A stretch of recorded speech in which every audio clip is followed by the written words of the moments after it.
Good to go. What's up, Barnhill family, and welcome back to your home for all things combat sports. Yo, yo. Guys, it's a special night tonight. We have our friend Mr. Jay Miller in the house for the live stream. We're going to be watching 299, the main card.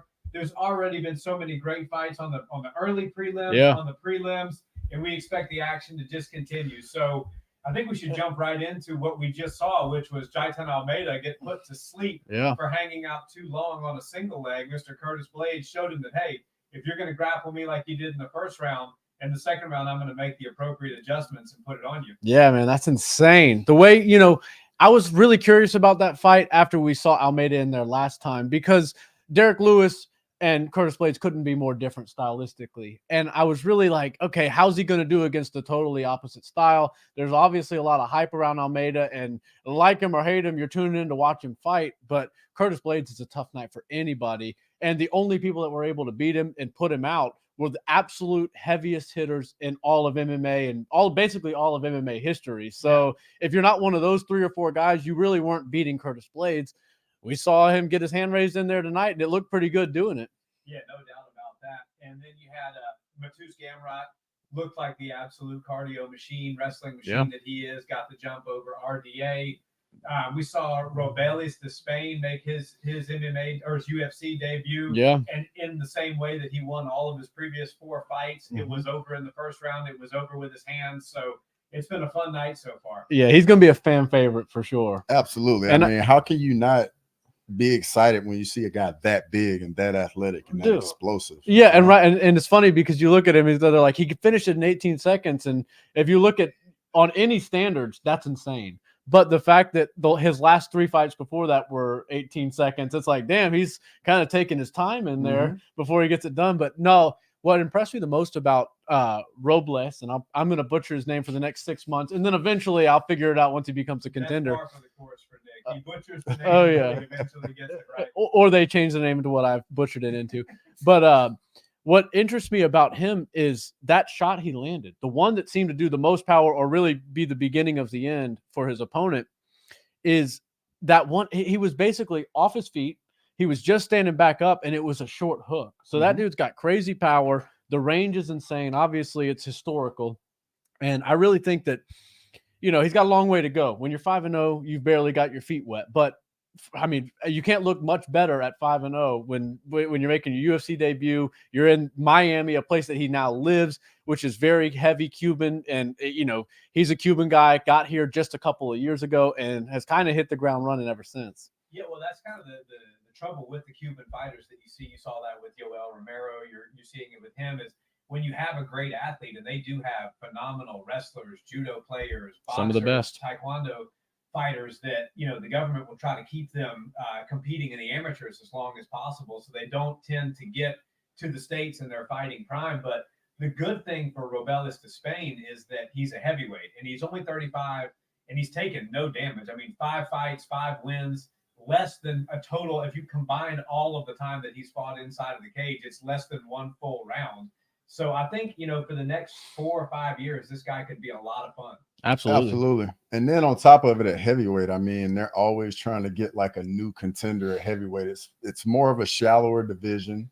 So whenever you get somebody that's kind of exciting, new, fresh, the UFC is shown like they'll push somebody if they're bringing eyeballs. And I mean, that's the perfect way to come into the UFC. No doubt. If they're getting eyeballs, and then especially if they're getting knockouts on top of the eyeballs. So, Dana White, he's made no secret that if you're a guy that gets in there, you say yes to fight whoever they want you to fight, and then you go in there and knock people out, you tend to get favors. So we'll see what happens. We got 4 people in the chat now. Guys, drop us a comment. Let us know who you're picking on the main card. Let us know who you got in the main event, the co-main event.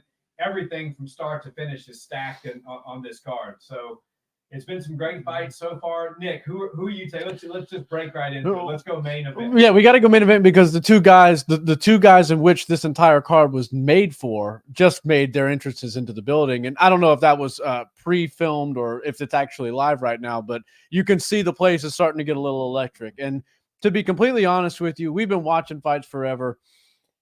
There's been so many great cards. I mean, year after year, we're just getting stacked cards and the level of competition goes up. But I'm going to go ahead and say it. UFC 299 is special. Yeah. UFC 299 feels different. It feels fun. The early prelims were stacked, and then they delivered. It was not just me and Jay were talking about earlier. It's not just the fact that there's some big names on this. The matchmaking for this was like flawless. There's so many great styles and so many great matchups on display. But I think the one that sticks out the most to me is the rematch. It's the championship fight. It's for the bantamweight title. And who would have thunk it just a few years ago that Sugar Sean would be the guy that's kind of carrying the torch as the biggest star in MMA, at least in America, and crossing over into pop culture. You know, Conor McGregor's off doing his thing, and somebody had to carry the torch. Sugar Sean's doing a great job. And I think, man, I know we saw him lose to Chito Vera in the very first one, but I'm not going to call it a fluke, but I am going to say that was an odd, low percentage, very interesting way for that fight to play out. And I felt like we were a little bit robbed because I was really looking forward to that because of the X's and O's, because of the styles of these two fighters. One is a damn good, durable, meat and potatoes striker who's really good everywhere. He's had like 25 wins in the UFC in Chito Vera. And the other one is this, undeniable force. He's so good everywhere. In my opinion, the number one striker in all of MMA right now. And he's doing some innovative stuff. And look, he's got ice running through his veins. He knows how to seize these moments, and he's doing things that most humans will never even be able to dream of. So for me, I'm glad this thing is back. It's a rematch, but I'm happier that there's a belt on the line. And the fact that Sugar Sean was able to prove to the world that he's championship caliber is just, for me, it's his confidence that's going to put him above Chito Vera in this one. Yeah, so you're taking O'Malley. Yeah, long-winded way to say I'm taking O'Malley, and I don't think because he's so durable that he's going to be able to get Chito Vera out of there, but I also don't think Chito's going to be able to get Sugar out because of his evasiveness and the fact that he's really explosive early on, and he's able to do damage to his opponents through volume and accumulation of full body strikes, head strikes. He's great at kicking the legs, and he's also great at attacking the body. But Chito's durable. But that being said, obviously, Sean's going to lose a little bit of gas early on because he's so explosive and dynamic, but he's also still really good at being dynamic and elusive later in the fight. And that's why I think we're going to see this thing go all 5 rounds to the decision, and still Sugar Sean. How about you, Jay? What do you think the keys to victory for both guys are, and who's your final prediction? So going in, I would say I'm curious to see how the fight plays out this time around. If it starts out differently than how the first fight was going.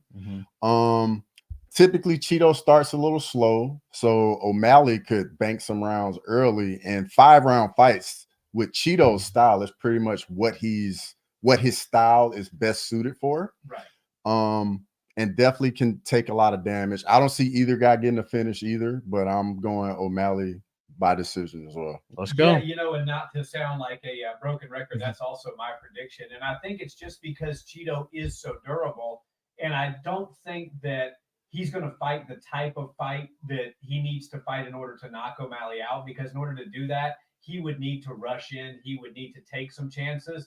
And one thing we know about Sean is that he's a sharpshooter. And I think Chito is going to try to, reserve his gas for the later half of the fight, because we know he starts slow. And we also know on the flip side of that, Sean starts fast. So I'm looking for Sean to grab the first 2 rounds. I think that's probably pretty likely. And I think that Chito has a good chance of winning rounds 4 and 5, because we haven't seen Sean really show us a championship level gas tank just yet. Now, he may have it in him, and we may see it tonight. But so far from what I've seen, if you told me the fight's going into rounds 4 and 5, who's going to win those rounds, I would say Chito's going to take those 2 rounds. So that to me makes round 3 a really important round to win, because if Chito can win one of the first 3 rounds, whether it be 1, 2, or 3, but I think 2 and 3 are probably more likely. I think Sean's going to bank round 1 pretty handedly. If Chito can steal one of those first 3 rounds, and then he can come on at the end of the fight, he's going to make things really interesting. But I say all that to say I think O'Malley's going to take this fight by decision, 3 rounds to 2. It's going to be a good one. This is going to be one of those instant classics for bantamweight. For sure. And I think I think as far as starters in all of MMA, you got Khamzat Chimaev, who's pretty damn good at starting a fight. He gasses out a little bit, but that's because he's so tenacious in the beginning. But Sugar Sean's right there. For different reasons, he's super good at starting fights. And he gets out there and he just goes guns a-blazing towards his opponent. And he's got, 100 different weapons that you're seeing in the first 5 minutes. And I just love that out of Sean O'Malley because, a lot of people, they like to steal things. We stole things like the scoring system from boxing. We steal all sorts of things because that was the combat sport that existed in America before MMA did.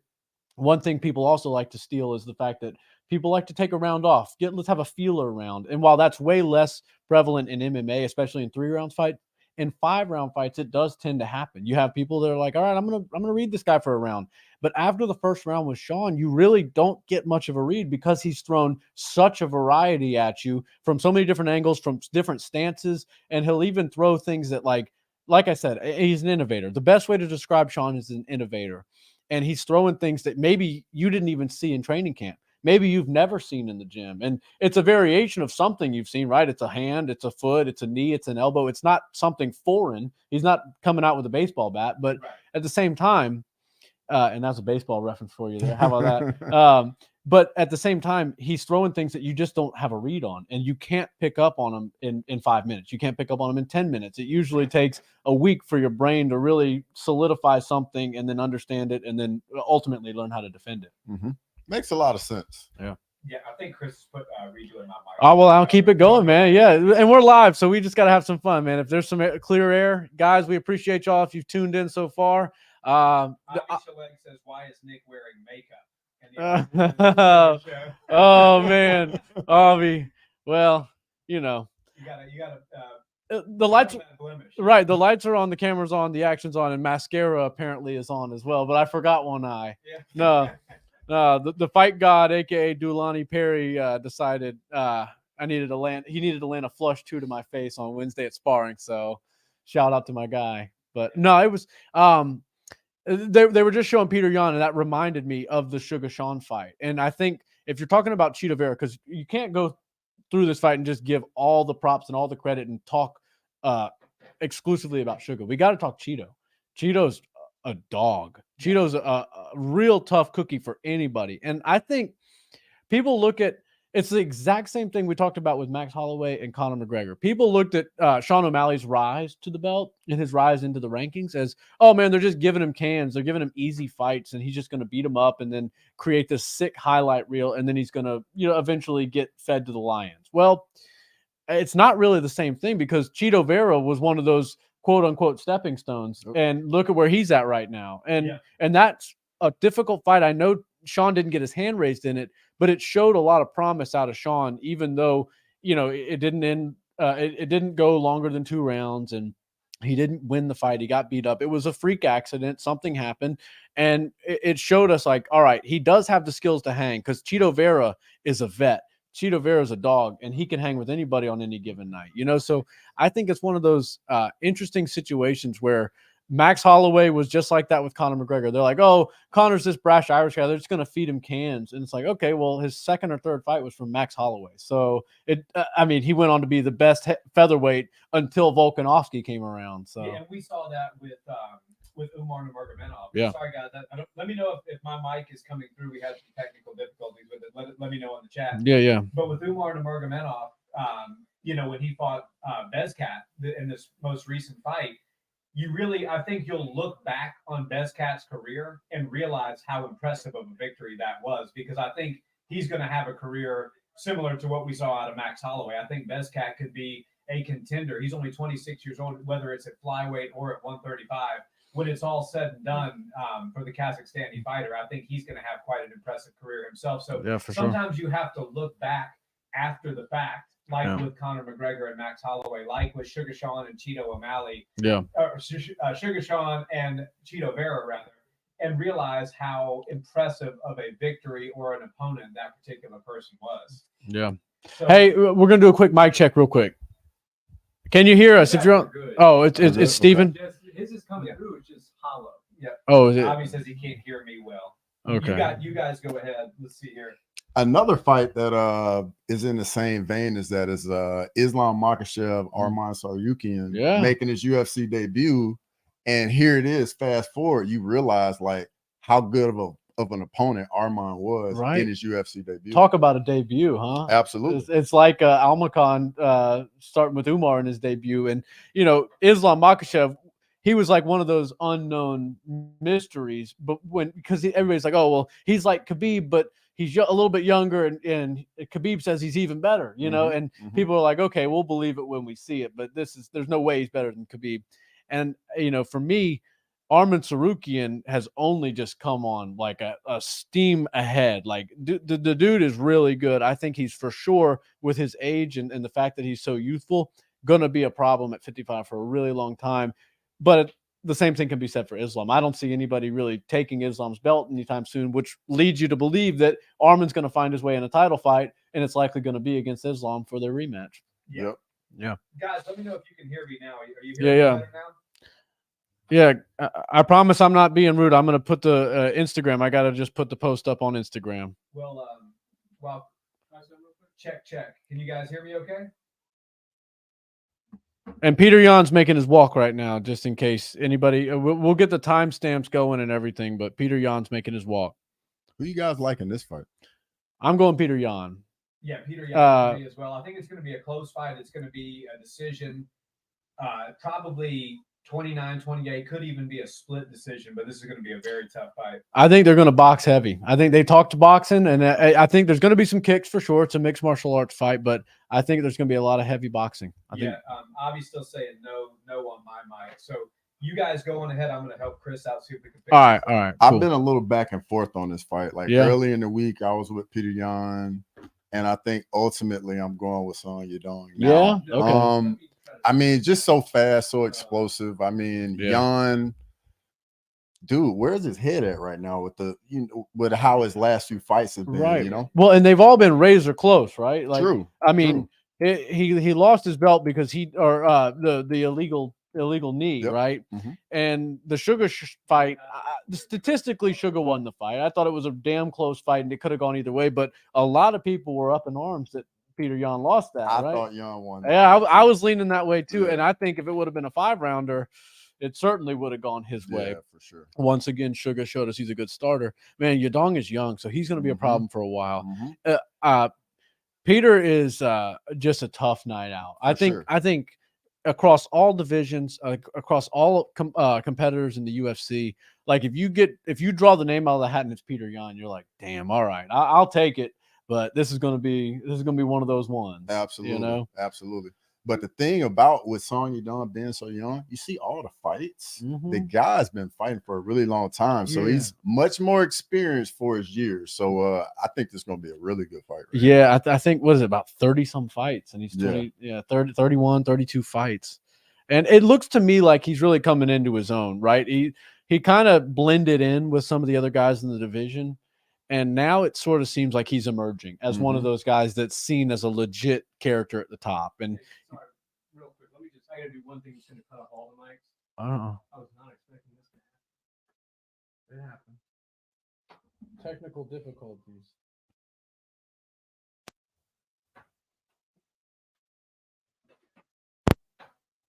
Can we get a little volume off the TV, off the computer? Yeah.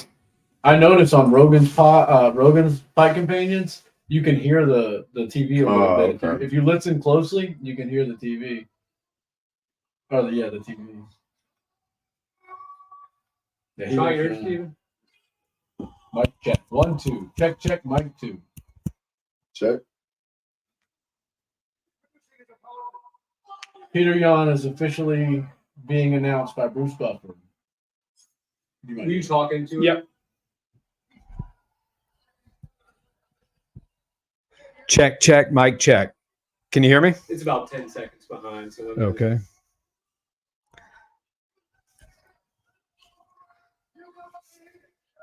Keep speaking. Okay, perfect. Guys, I think we got the technical difficulties sorted out. Sorry about that. Thanks to Chris for making it happen on the fly. If you guys didn't know, the most important Barnhill brother is behind the camera, as always. So, all righty. Round number 1, Peter Yan, Song Yadong.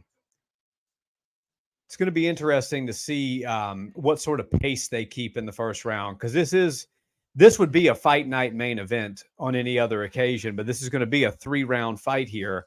And I think the pace is going to be important. Song starting with a nice low calf kick there. Peter returns one of his own. Song lands a nice jab up the middle. Joe Rogan talking about the speed of Song Yadong. He certainly does look fast, which is saying something against Peter because Peter is known for his explosiveness. Ooh, wow. Song really got him to bite on that that takedown attempt there. Guys, drop a comment and let me know if you can hear me in the chat. Ooh, nice over.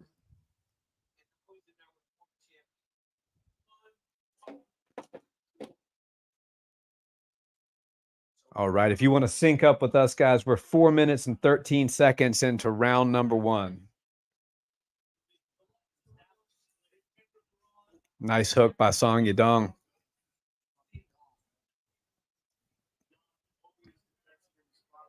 You know, this could really be a coming out party for Song Yadong if he's able to win this fight. I know Peter's on a bit of a skid right now, but he's still got the number 4 ranking next to his name. And, you know, to beat a former champion as young as Song is would really be a feather in the cap.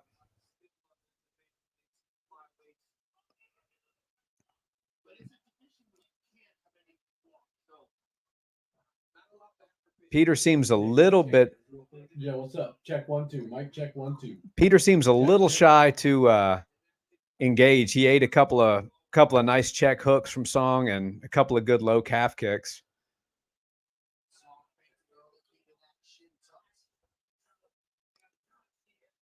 A lot of respect.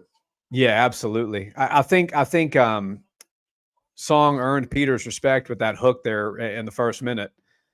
Peter throwing a low calf kick and a front hook of his own. But Song is powerful, man. Nice combination. The thing about Jan that he does so well is he mixes his combinations of kicks and punches together seamlessly. Like he'll start a combo with a kick and go to the punches and finish with a kick, or vice versa. He's very versatile with the way he attacks.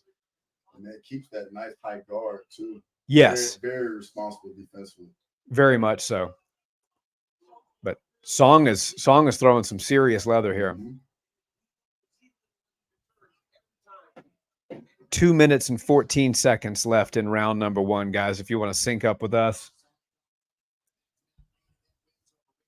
Yeah, sorry, tryers again. Yeah. Mic check. 1 2 1 2. I'm gonna crack open a little Black Rifle Espresso mocha. Tell me if you can hear this. Yeah, Song really has Peter biting on those takedown attempts. Nice switch kick there by Peter Yan. Mic check 1 2. Song It's a little bit off, but it's a good fight so far. Round still on the table too.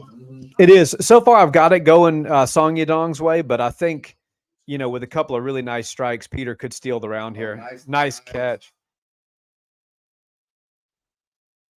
Song's looking really good here. Tied up the hand. Needs to do some damage down here. Yeah, this is where I think he can really actually shine. Beautiful single leg there by Song Yadong.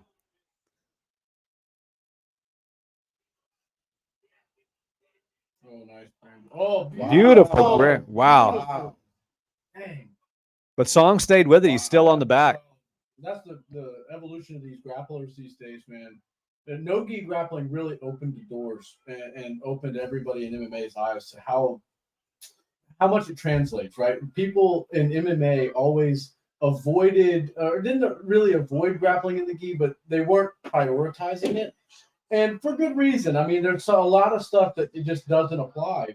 But I think when this world of no-gi really came out and became super interesting and everybody started to get behind it, MMA fighters realized there's a ton of techniques and mechanics that are very useful and very similar in no-gi grappling. Dang, that was a nice grab. Absolutely. And you see even Gordon Ryan, the preeminent no-gi grappler in the world, probably the best of all time in the front row tonight.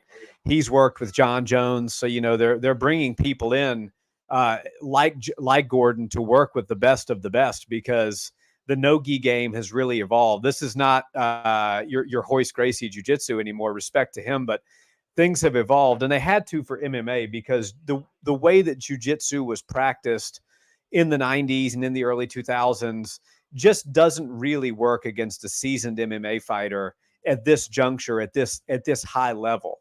We saw that with Jaitan Almeida tonight. He didn't transition quickly enough and found himself on the wrong side of a knockout.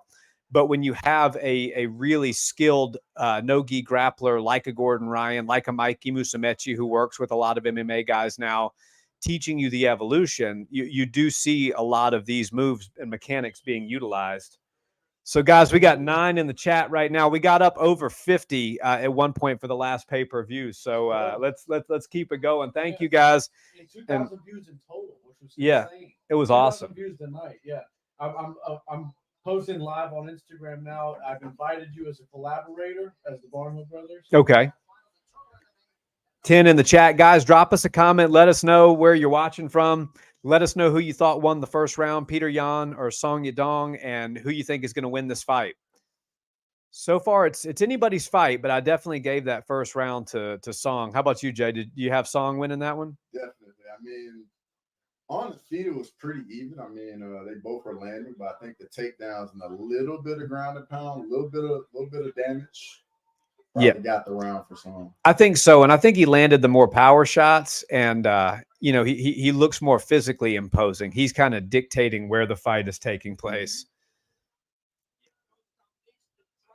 But it's going to be really interesting to see if he can. Oh, that was a beautiful elbow by Song Yadong there. He really has Peter respecting the power. Song is looking for that overhand quite a bit. He's really feinting the wrestling takedowns and then landing some beautiful shots over the top. Yan with a nice combination of his own there.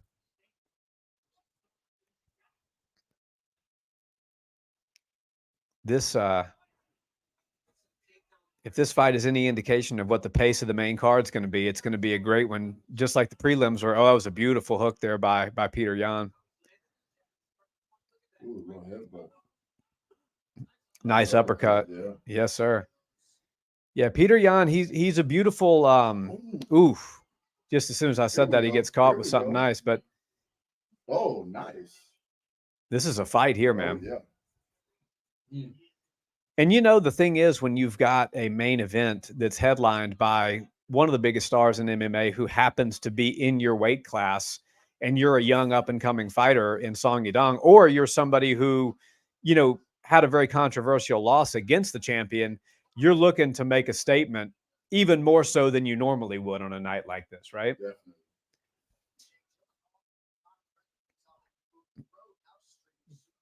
Song Yadong working a... Oh, there's Mr. Beast right over there. Oh, yeah. I think Song Yadong's fight against Sandhagen really helped him in the experience department. Yes. Such a tough fight. Took a lot of damage. Definitely grew up a lot of that. He showed some heart. He went from being a prospect to being now a real contender. Yeah. That's exactly what we were talking about too when you were fixing the mics. His Song seems like he's really come into and he fits the role as one of the top characters, one of the prime suspects in the bantamweight division now. Peter Yan obviously has made himself a staple down there, and not name dropping or anything, but I remember I was at the PI, and he was the first person I ran into. Is that right? Yeah. I opened the door to the locker room, and it's Peter Yan and women, and you can't get in the PI unless you're a fighter or with a fighter. Yeah. And maybe he thought I was a bantamweight that he just hadn't come across on the roster yet. Boy, he mean mugged me, and that dude doesn't have cauliflower ears. He has cauliflower face. His whole face is just grizzled up. Man, I was like, oh, don't worry, bro. Even if I get to the UFC, it's going to be flyweight. No, you don't have to worry about it. Nah, those Russians, man. He ended up being super cool and chatting with us a little bit, but at first, man, it was a straight up stare down. I was like, oh. Ooh. Peter Yan's coming on with some good kicks here, but I still have Song winning this round as well, which will be interesting if Song banks the first two, which I think it's looking like he is doing so. Peter on a 3-fight skid. We may see a pretty wild Peter Yan come round 3 looking for a knockout.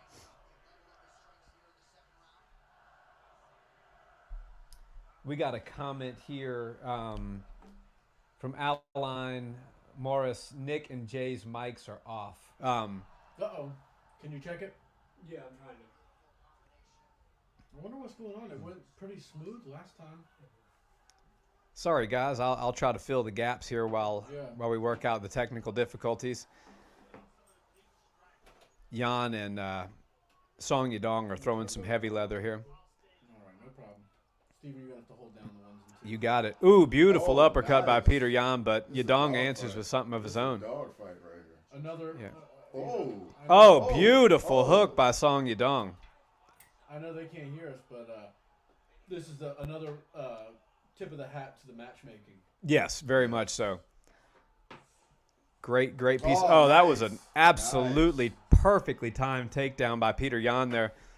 But I'm not sure that was the right move with 27 seconds left in the round, because unless he does some real damage here, I think Song still takes this round.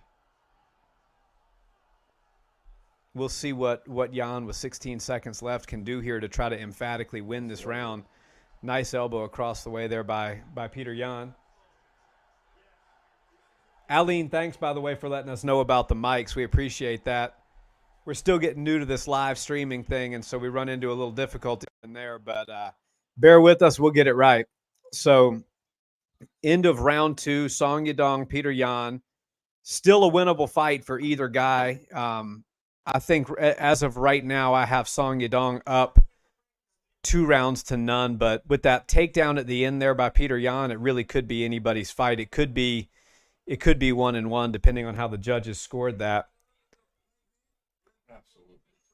I think this could be anywhere from 2-0 Yan to 2-0 Song, 1-1 apiece. I think the cards for this are up in the air for sure. It's going to be very interesting. I was watching Glory Kickboxing earlier today, and they have 5 judges, and they do open scoring, which is interesting. It's it is a bit more anticlimactic, but you do kind of see what the judges are looking for and what they're scoring. And I do like the 5-judge thing. I think that's the more professional eyeballs scoring the fight, the better. Because a fight like this, like you said, Jay, it could be 2-0 one way, it could be 2-0 the other way, it could be 1-1, and you just don't know.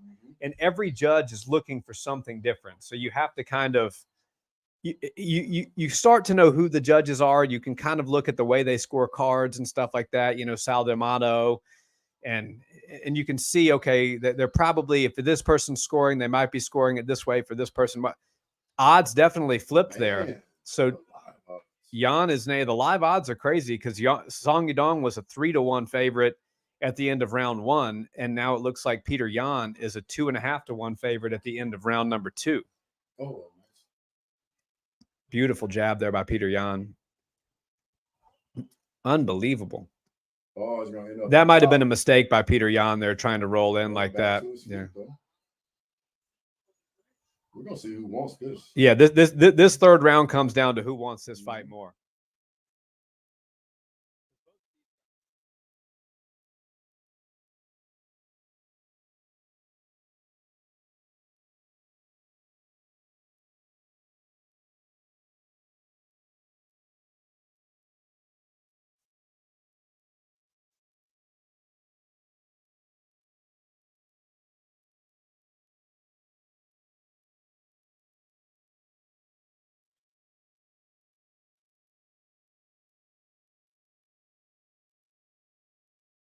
Let us know are all the mics working. Yeah, we need some solid feedback. Yeah. Sorry, y'all. I was engaging on the other platform, but now I am dialed in.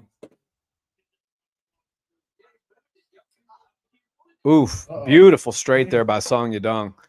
Peter Yan is tough as nails, man. Is Peter Yan's career the most similar thing to Cody Nolov's that we've seen at bantamweight? I mean, maybe not even just at bantamweight. Like Cody, what is it, 12-0, got the belt, and then he went on a 6-fight losing streak, and then he was 1-6 of his last 7. He finally, found his winning ways again. But man, Peter Yan, not that long ago, was the best bantamweight in the world, and nobody really was there to dispute it. And then, of course, he lost his belt. And fell on hard times, but it just seems to me like there's nowhere else for Peter Yan to go. Like, I can't imagine a world where Peter Yan's in Bellator or PFL or anything other than being a top dog in the UFC.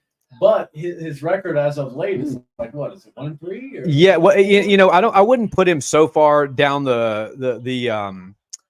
so much of a fall from grace like Cody No Love had, because you know Cody really fell off and he had a lot of really bad knockouts. You know, Peter Yan is always in the fight. Yeah. He lost some controversial decisions, you know, obviously to Sean O'Malley. His fight himself by the illegal knee to Aljo. He's certainly in this fight with Song Yadong. The scorecards on this one, if it goes the final 2 minutes, are going to be really interesting because I guess on paper. Yeah, you can tell both guys are definitely feeling it. This one could be all over the place. When they were doing the press conference, I felt to me like, I was like, you know what? This one seems like it's going to be even Steven all the way through, as long as it lasts. And it's exactly what it is. Oh, dudes are delivering though. I'll tell you that. Beautiful jab there by Peter. If there were any questions in Song Yadong's brain as if he belonged in the top 5, the answers are yes. Yeah, you know, truthfully, even if he does lose a decision here, this is a super close fight, you know, Song Yadong is top 5 material, no doubt. Yeah, nobody's getting robbed in this situation. How old is Song? He's only about 26, 27. Yeah, so he's got a bright future. If you, I invited you as a collaborator. Okay. If you could just quickly go hit that. Oh, beautiful takedown there by Peter Yan, and in a round that's again also very close. Yeah. If he can stay here, that'll do it. Once this round ends, I'll figure out. I'm not sure what's going on with y'all. Okay. Are we hearing it at all? It's like it's coming through like his or the camera or something. Oh. It's very weird. But like it was his before, now it's y'all. Song Yadong, you got to try and get to your feet. Yeah, guys, after this, if we can't figure out the mics, we may have to cut the live off and then go live again. So bear with us. We will get it right.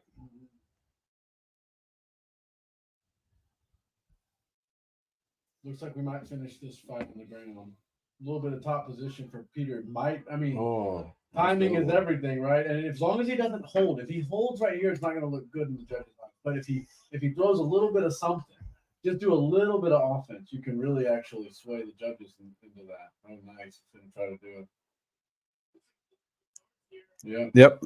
Peter Yan looking for a Darce at the end of the fight there. Good fight. Great fight. I think Peter Yan did enough to win that in the last 2 rounds, actually. Yeah. I got 29-28 Peter Yan. Let me know in the chat, guys, how did you score that fight? Who do you think won? Was it a 29-28 for Yan, 29-28 for Song Yadong, or do any of you guys have it 30-27? Let me know. Steven, you're still good. Great fight. Yeah, I'm thinking 29-28 Yan. 29-28 Yan, yeah. You know, Chris, it might be best if we turn it off and turn it back on. That may be the issue we're having. I don't think it is. It's got something to do. I think you're like maybe too powerful, or I really just don't know.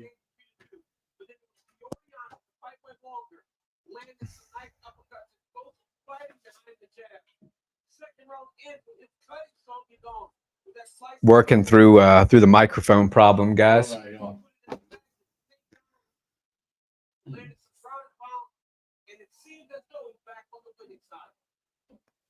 That was a good fight. So DC's saying it looks like Peter Yan's back on the winning side. Yeah, I agree with that. I think I have that 2-1 for Peter Yan, but certainly nothing for Song Yadong to hang his head on. That's for 26 years old to get in there with a former champion like that and look pretty dang good in the process is good.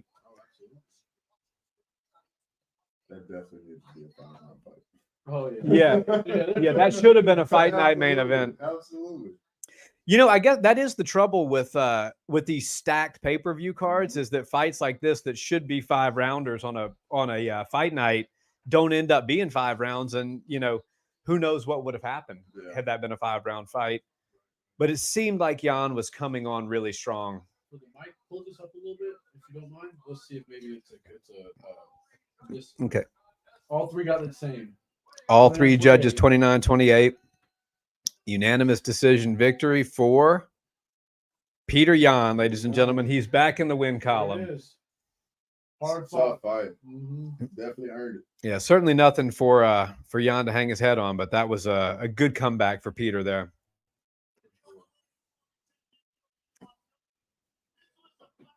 Peter getting interviewed by Joe Rogan here. Steven, hook that wire into that thing at the end of the top of the thing. No, the end of that thing. Put it in there, and it'll hold. What do you mean? That little hook that you just had your hand on. If you pull right off, there by your thumb. then put the wire in it. Oh, gotcha. You pull it off. You snap it off. All right, Peter Yan. Got a little promo. There you go. And then Who's Yan fighting?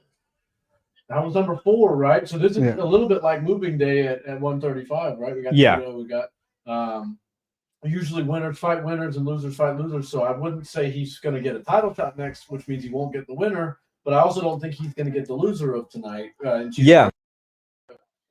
So it's a tough matchmaking for Peter Yan, isn't it? Because you can't really put him against Merab because Merab deserves a title shot. You already saw that fight. So, I think he may have to sit and wait a minute. I don't know if Henry Cejudo is going to be trying to get back in right now. Yeah, I think Henry's going to take some time and only he wants to fight Brandon Moreno in the Sphere. Yeah. That's kind of the fight he wants, and that makes more sense. If I'm Henry, that's what I'm looking for, not necessarily a showdown with Peter Yan. But I mean, I could see a situation where potentially if Sugar loses tonight, maybe they run it back as the number 1 contender thing. Peter Yan versus Sugar. Make it 5 rounds. Yeah. And winner gets a crack. But that is definitely not Michael Chandler. Yeah. Pantoja. Pantoja knocked out Makhachev, right? Yeah. There's Michael Chandler. There's Michael Chandler, yeah. Uh-oh. Oh, there he is. Trump's in the building with Dana White. The Dana and the Don. They got the crowd in for UFC 299. He's an OG fan. Yeah. Back in the day, Dana and them, they couldn't find anywhere to host events, and Trump was like, you can come to my place, Atlantic City, the Trump Towers, and he was always letting them in. Yeah, it was one of those the Taj Mahal and play. Yeah, if you think even back to boxing days, Mike Tyson, some of the best boxing matches happened in Atlantic City before they happened in Vegas, and a lot of them were at the Trump hotels. So, and he said many times he believed in the sport. He believed more importantly in Dana, who was a friend of his. And Dana gets all sorts of flack for going to commencement speeches and kind of endorsing Trump when he's doing his presidential stuff. But it's at the end of the day, it's 2 humans and they're friends, and they both help each other out a lot. It's one of those things. Yeah, Dave Portnoy there. The thing I love about it, and the thing I love about the UFC in general, is that Dana White is, totally open to letting his fighters be and support who they want to support. And he's like, I'm not gonna put a censor on you. If you like Trump and you want to support him, that's cool. If you don't and you want to talk negatively, that's cool too. You guys have your own platform here to do what you want. And in a lot of organizations, professional sports organizations, you feel like there is a little bit of that expectation, Yeah. You know what's so interesting? The Patrick Bet David crowd in the front, Candace Owens there with PBD. What's so funny is all of those people that he was just shaking hands with are some of the most famous people in the world, and they're still, stars taking pictures of him. Yeah. You see everybody, and whether you like him or don't like him, man, you're like, man, that's him. Patrick Bet David has become a big MMA fan over the last couple of months as well. Can't say we got just a little bit in between fights. Okay. If you need us to do anything, we can talk. This on your mic, let them know I'm going to be working. Yeah, guys, Chris is going to be working on the microphone. So if you hear me cut out or Nick cut out or Jay cut out, you let us know. And I'm only looking at the phone right now to see if I can.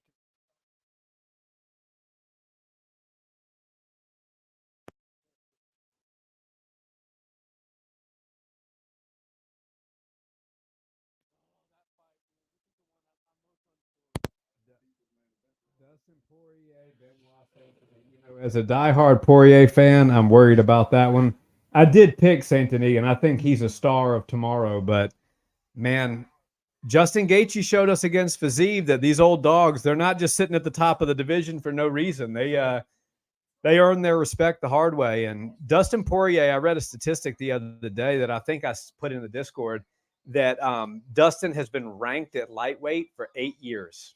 So he has not fallen out of the lightweight rankings in 8 years. And you know what's crazy about that? Because I can't off the top of my head say I'm right, but I feel like there was never a time where he was out of the top 10 of those rankings. Like he was a 45er, and then he came up to 55, and then I'm pretty sure he was a ranked 55er by the time that. Yeah, way. I gave him a shot against the. Justin's had 30 fights in the UFC. It's hard to remember all of them, but if you think about the people that he's beaten, I think it's 5 former champions. If you can.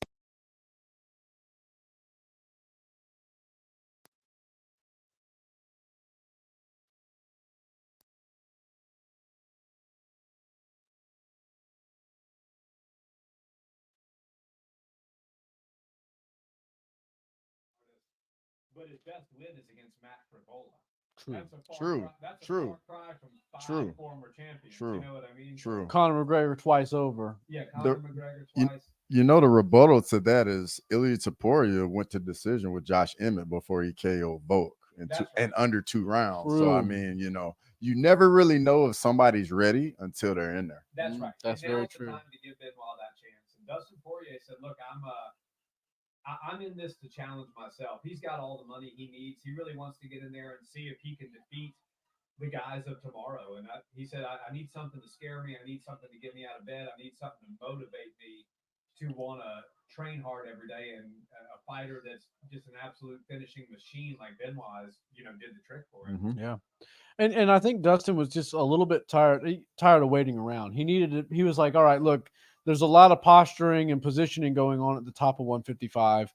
Obviously, I'm not going to be fighting for a title next. So what's the scariest thing, or what's the thing that'll wake me up the most that isn't a title fight, that isn't Conor McGregor again, that isn't moving to 170?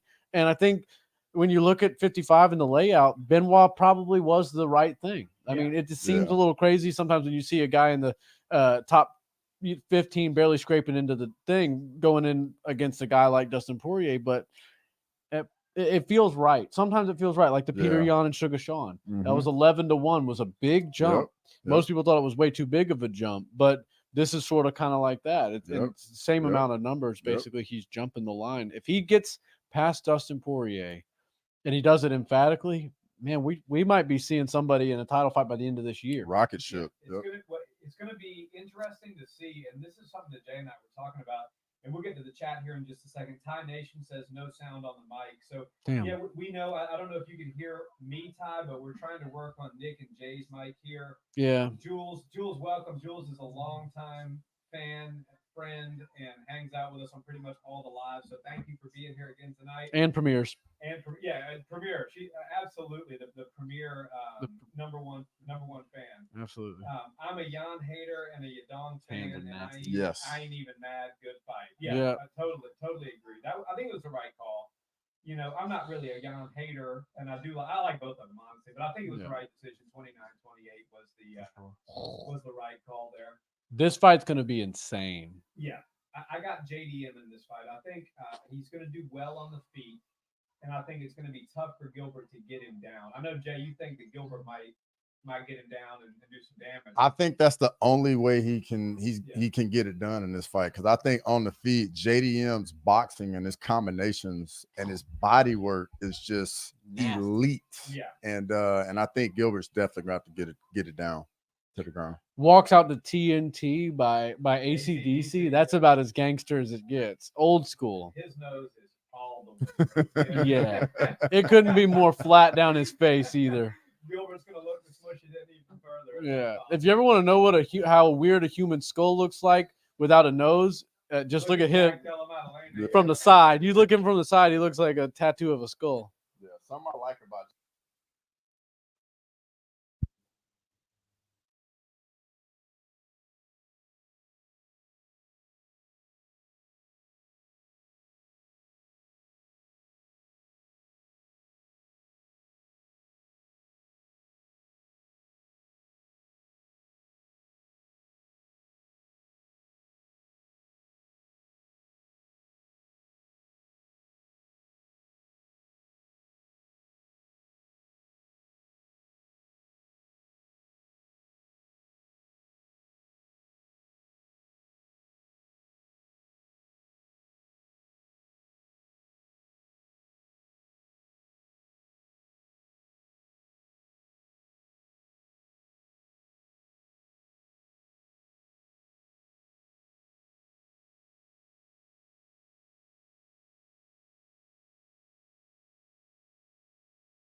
feverishly to fix the audio here. TNT. Della Maddalena in the cage now, waiting for Gilbert Burns to come out. You may just have to go with the lesser of two evils. And I got Jay and Nick hooked up with your mic, which is coming through like hollow. Okay. But So- I'm not really sure what else I can try. If you can only get Nick and Jay's mic, Jay and I can just rotate it. Yeah, back I'm and cool. forth. I'm good with that. You can only get Nick and Jay's mic. Rotate it. Yeah, I'm cool. I'm good with that. Yeah, me too. I can hear that totally fine. Yeah, me too. I can hear that totally fine. I'm hearing everybody perfectly fine on my phone. But his is a little like. Speak, Steven. So, yeah, somebody in the chat, let us know if my microphone, Chris is saying, is coming through a little bit hollow. Speak, Steven. And a little bit difficult to understand. So let me know if you guys can hear me. Yeah, it sounds like one of these mics is picking him up. Like it's kind of like far Okay. away a little bit. Yeah. Yeah, it's not quite at our level for Yeah. sure, but I am hearing it. This is definitely the final sign that we got to get. We got to get another show mic. Because normally those are the only two we use. Gotcha. And then this one we have, but It could be since there's two different types of mics that it's pulling too much power from one. To Yeah. Phasing. Yeah. Yeah. I don't know. Today's the first time we have a guest for a live, and we got all the technical bits. Yeah. Yeah. Sorry about that, Jay. No, it's all good. You got to start somewhere. That's right. Hopefully. Here, you don't hold it down for a second. All right, no problem. They're coming through fine. You want to try to troubleshoot that over there if you can? His hair looks solid right there, huh? Yeah. How about those braids? I like it. I don't know if you've ever noticed, but that cut guy, like he typically always is the cut guy for the Brazilians. Like I don't know, like they have like a little bond or something. Because after Oliveira beat Poirier, I think Oliveira like picked him up. Like he came into the octagon. Yeah. He had enough strength to pick that big guy up. Yeah. I've actually heard a couple of people speak very highly of him. Yeah. And I don't know, maybe they get to see him outside or during fight week they get to see him around and they get to hang out with him. Yeah, I've seen him on Twitter. Like Gilbert Burns will be wrestling with him. They'll be putting him in chokeholds all the time. Yeah. And I think he he'll interact with the crowd a little bit. You know what I noticed whenever I got to experience the UFC firsthand in a fight camp with one of the fighters was it's a business like anything else, right? Some people don't look at it like that because it's a production, it's a promotion, but it's very much like a family. Like you every day when you go into the PI, the janitor's the same janitor, just like a school would have a janitor. The lady that signs you in at the desk, she's just like a lady that would sign you in an administration office anywhere else.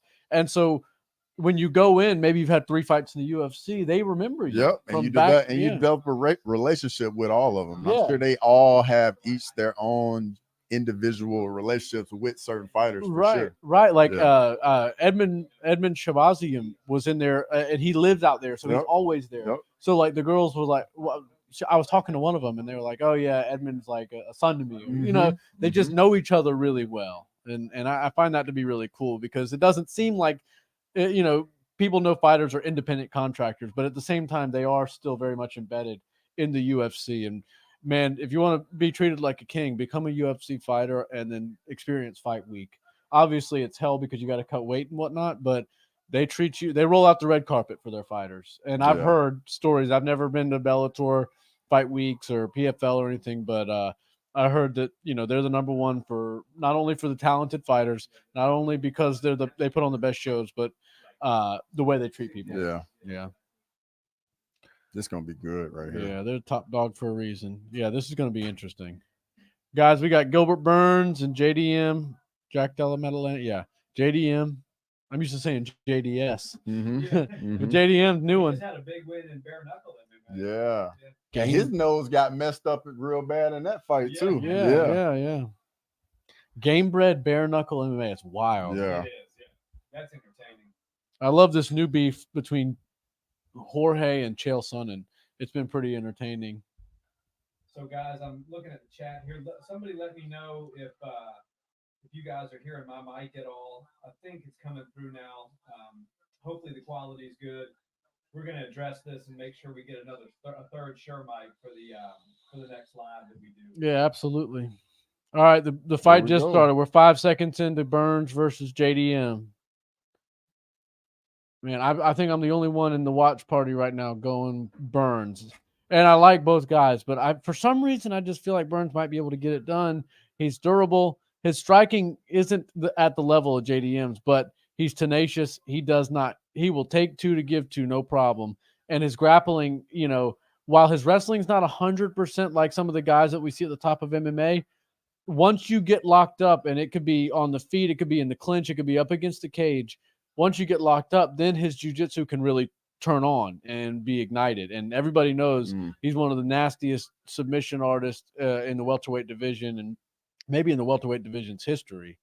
Very early kick attack from Durinho. He's thrown more kicks than punches by a pretty wide margin. Well, there we go. Uh-oh. There you go. Uh-oh. Oh, already on the back. Durinho's already Come on on. the back. Look at that. And now this is a problem. Yep. JDM's gonna he's dry, he's fresh, but I mean this is like an alligator taking you into the water, taking it Might turn into him. Mm-hmm. You're gonna try to, but man, the way he connects to those hips and follows to the back, beautiful. Gilbert Burns is a high level, very accomplished. This is big for Jack. The fact that he just got back to his feet, got back to a neutral position, and is working his way off the cage. Yeah. You gotta be careful not let Burns, lock those hands together. Yeah, well, one's up above the waist and one's below. But you also have to say, while that's a big win for him, think about how easy it was for Gilbert to just get him down. True.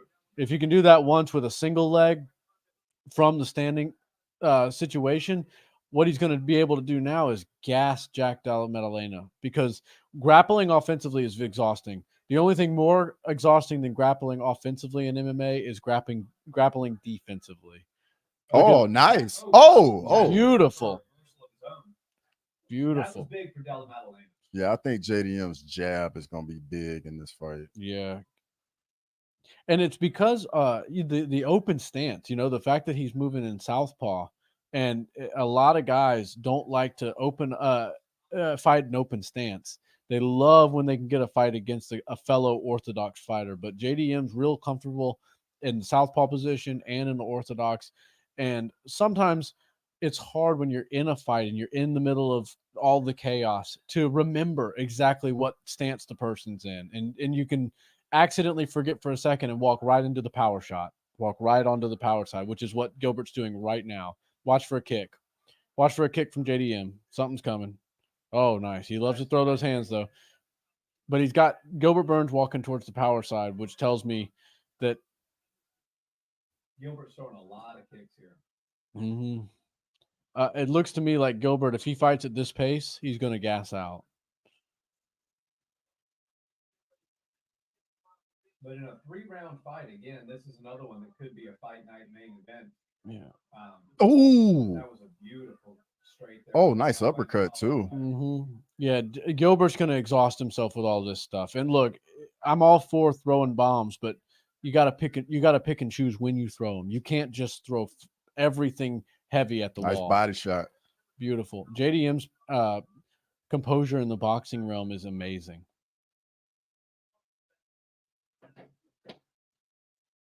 And this will be a big win for Jack if he can get his hand raised here, because he's fighting a guy in the top 5. Oh yeah. So this is the biggest opportunity of his Nice career. counter. Jack is so beautifully in and out of range. Yes. He's composed, and look, he's not burning any energy right now, where Gilbert's feigning and moving, and all of those little things are calories being burned. You're gonna get exhausted. Look who's sweating. Look who's sweating so bad. It's Gilbert Burns. Jack looks pretty fresh. Nice uppercut. Jack's really working that step in uppercut. Yeah, it looked like that one. He from the angle, it looked like he landed it to the body, which will not do good to zap Gilbert's tank. Gilbert's looking for a high kick, but Jack's reading him pretty well. Beautiful hook there when Gilbert came in by Della Maddalena. Nice body kick. Gilbert's switching stances more than I thought he would. Yeah, he's not doing it as clean as Jack, but he's doing a good job at keeping Jack busy with defense. Beautiful Oh, shot. got it. Nice level change by Gilbert Burns there. Yeah. So you have to wonder who won this round. It's got to be close because there was some back control. There was 2 takedowns. I say Gilbert won. Yeah, Gilbert won this round in my opinion. Yeah. 2 takedowns. He got to the back. But statistically, on striking and significant strikes, Jack got more. So it's going to be hard to tell. Guys, let us know in the comments. Who do you think won that first round? Yeah. I think Gilbert won it, but it was very close. We got 13 in the chat now. Let's by the way. go. Thank you guys for joining. Let us know where you're watching from. Thank you for joining us. And drop your predictions. Drop your predictions for the for all the fights on the main card. Let us know who you're picking.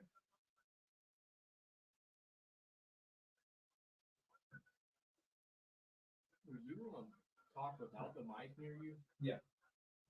Like, I mean, like really moving away. I want to see if it still comes through. So you start talking. We're checking the microphones here, guys. I'm trying to see if I'm coming through my mic or coming through a different one.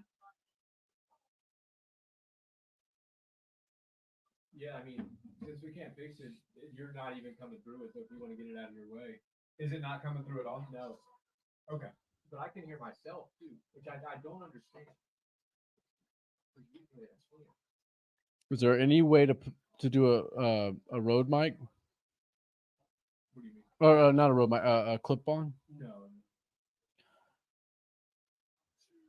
Sorry to keep you busy, Chris, but that's on that wire. It's gonna Oh, shit. kill the wire. What's it gonna do? Break the microphone? No, but the wire will break. Yeah, yeah. It might even be that. I don't know, but that thing gets up in my trouble. Interesting odds. You want to switch the? Do we have another cable? I don't think it's the cable because when I plugged him into Oh yeah, first you output, it swapped didn't them. work. Yeah, you're just You gonna guys have to just- speak you guys loud. Do the bulk of the Yeah. talking, and I'll try to fill. Yeah. All right, so if you had to judge it, I mean that's a hard round to score. And don't think about it as like what you think the judges in there scored it as, but who do you think won that first round? I would have gave that to Burns. Burns, yeah. Yeah. Look at that, another takedown. Yep, Man, Jack, yep. that's going to be a problem. 170 is chock full of good grapplers. Come on. Back. Look at that. And Gilbert's not even that wrestling heavy, and he's got. No. Yeah. That's an interesting grip that Gilbert. Yeah, he's going like, Jack's pretty nice, creative, nice. huh? The way he builds these frames and then is able to maneuver into a more neutral position. There you go. Way to get your head out of there, though. Yeah.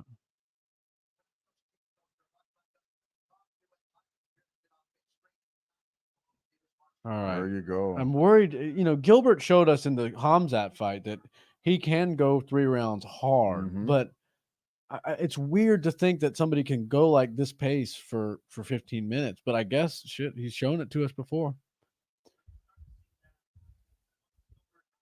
Oh, nice elbow. Nice. Elbow at the same time as an uppercut, but I'd say the Nice. elbow won that Yeah, exchange. for sure. Yeah, Gilbert Burns is looking good, man. Yeah. Skills to match the hair. That's another instance of giving a young guy opportunity at a top 5 guy. Right. Chris, you got that charger? Yeah. If you don't mind plugging it in. Yeah.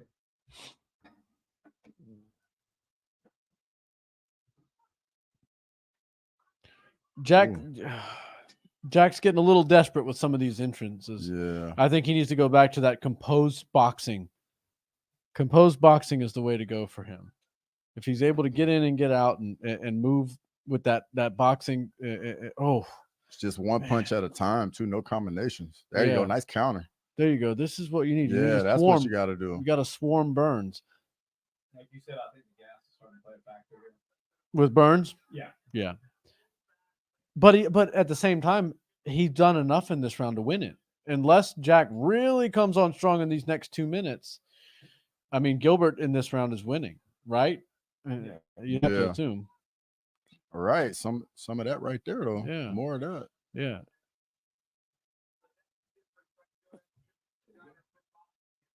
Thank you, brother. Nice body shot.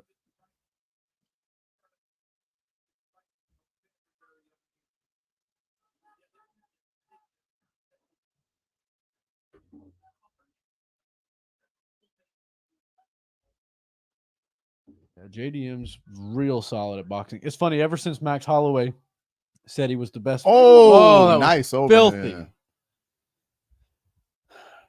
Watch Same for overhand film. he hit Hamza with. Yeah. Oh man. Look Nice at that. 5 for takedown. 5 takedowns. It's just, you know, There's levels to this game. there's levels Back to his feet though. yeah, solid. There That you grip, go, that JDM. grip. What is that grip called? Oh man, when you've got the head, the arm. That's not the gift wrap, is it? No. God, it's a wrestling. It's a name of a Cradle. Yep. Cradle. That's it. Yep. And it's a pain in the ass when somebody has your arm, your leg, and your head Yep. all together.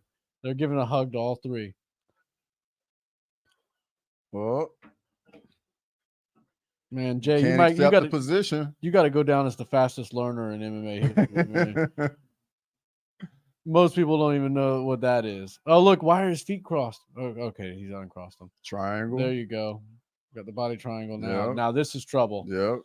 This is a clear round for Gilbert. Yep. You got 12 seconds. You JDM's can't gonna really need a do it. finish. Yeah. Hey, we might see a wild JDM after Yeah. this. He's got Got to go for broke. Yeah, absolutely. This is almost reminiscent of the Kevin Holland, Yep. the thumbs up Mhm. from the back taken. That short I made, we talked about how he's just like a company guy. I'll do whatever. Yeah, And, and he's sitting there like that. that elbow was the most Yeah. strike of the round, in my opinion. Yeah, or I that said two, a whole fight Yeah. actually. or that two he landed right. That two That kinda, overhand too. Yeah. Yeah. This This one. one right here. Oh, Nah, it was blocked. dang! But the judges, they don't get to see True. this. They get Very to score the true. card, Very true. and the crowd went wild when he threw that.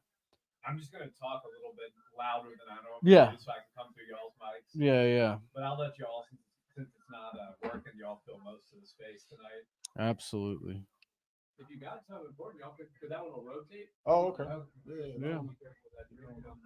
Guys, I'm going to share a little bit of Jay's mic here, but Mhm. little technical difficulties. My mic cut out on us tonight, so we're working with two. But who do you guys think won that last round? I think obviously Gilbert Burns is up 2-0. It's going to be interesting to see if Jack Della Maddalena comes through with some serious firepower in this third round, because he's got to know he's got to go for broke here. Yeah, and unless you're the most corrupt judge on the planet, you gave that round to Gilbert Burns. Yeah, if you think about it, like JDM hadn't landed anything substantial the whole fight so Yeah. far. He looked good in the 1st Mhm. round, but he didn't really put a statement on it. Mhm. And I think Gilbert with the takedowns might have edged him out. Then second round, of course, is Gilbert. Now we're going to see JDM go for broke. And I mean, I don't know if that's a bad game plan. I think we might need to see a little more intensity out of him. He's so good at conserving gas. Oh, nice. There you counter. go. There you go. Right on. He's so cue. good at conserving energy, but There you go. you don't need energy for later tonight. You need it for now. For the next 4.5 minutes. Yeah, and I gotta think go. I think JDM can come on strong. He's clearly got the gas to go for 4 minutes hard. And Gilbert's going to be on his bike. He's going to be moving around laterally, trying to use every inch of that octagon. Looking for a takedown again, I think. I think he's going to time it right. Oh, though. nice counter. Oh, Beautiful. See, this there is you when go. you Oh, find yeah, he's hurt. all of his success is coming from these barrages of punches. There you go.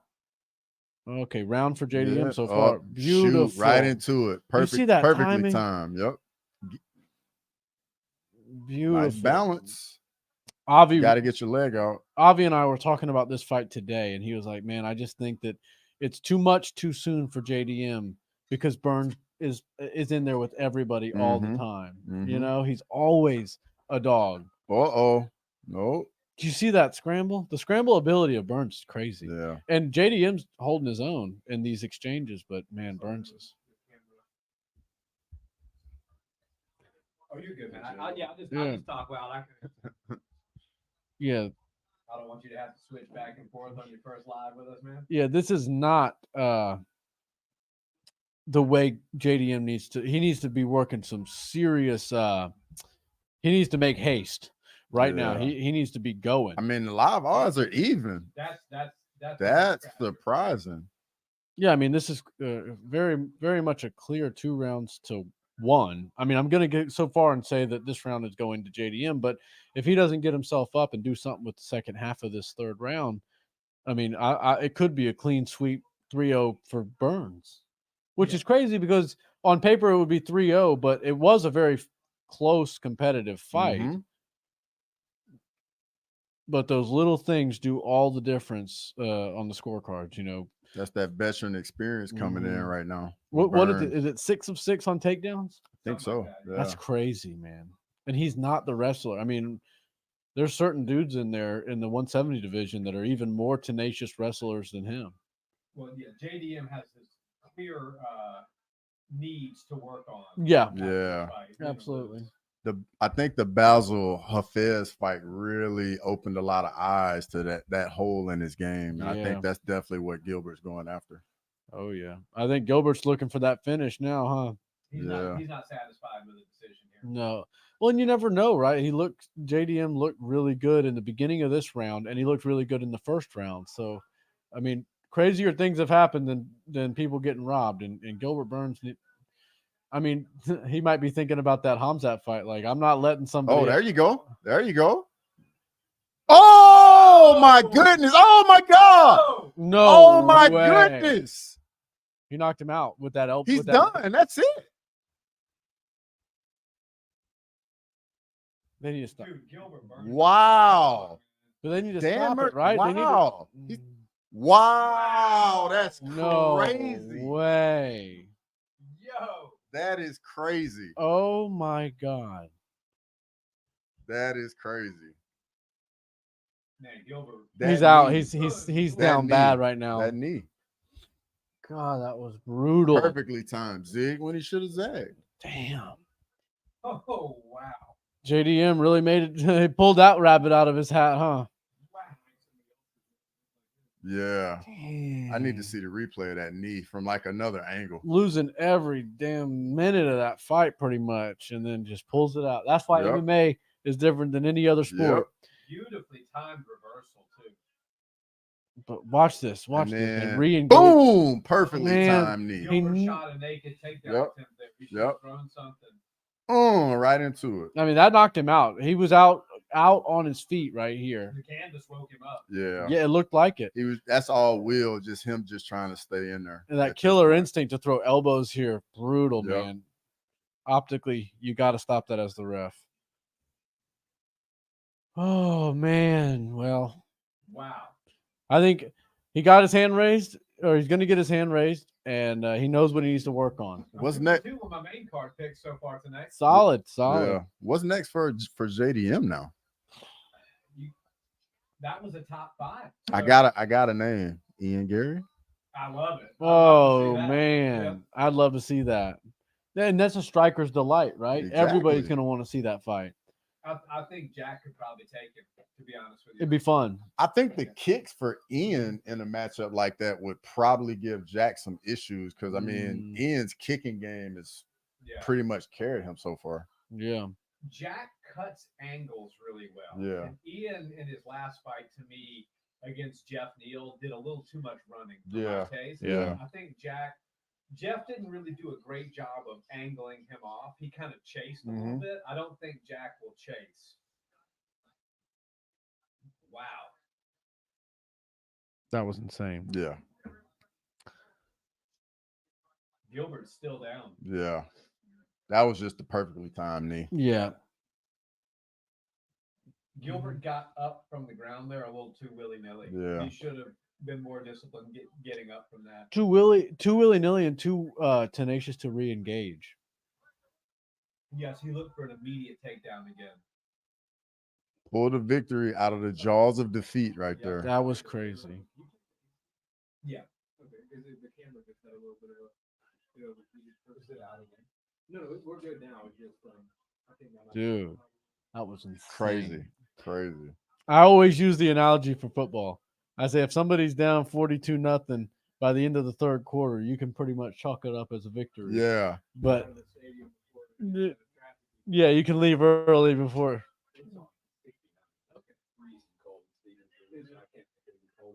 You want to open the door and get some air in, or no? Yeah. The lights really do a lot. I feel good. I feel comfortable. Perfectly timed knee.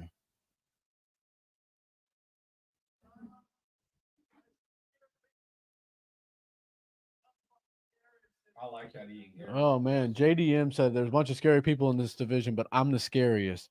Now I don't know about all that, but you're certainly a solid finisher.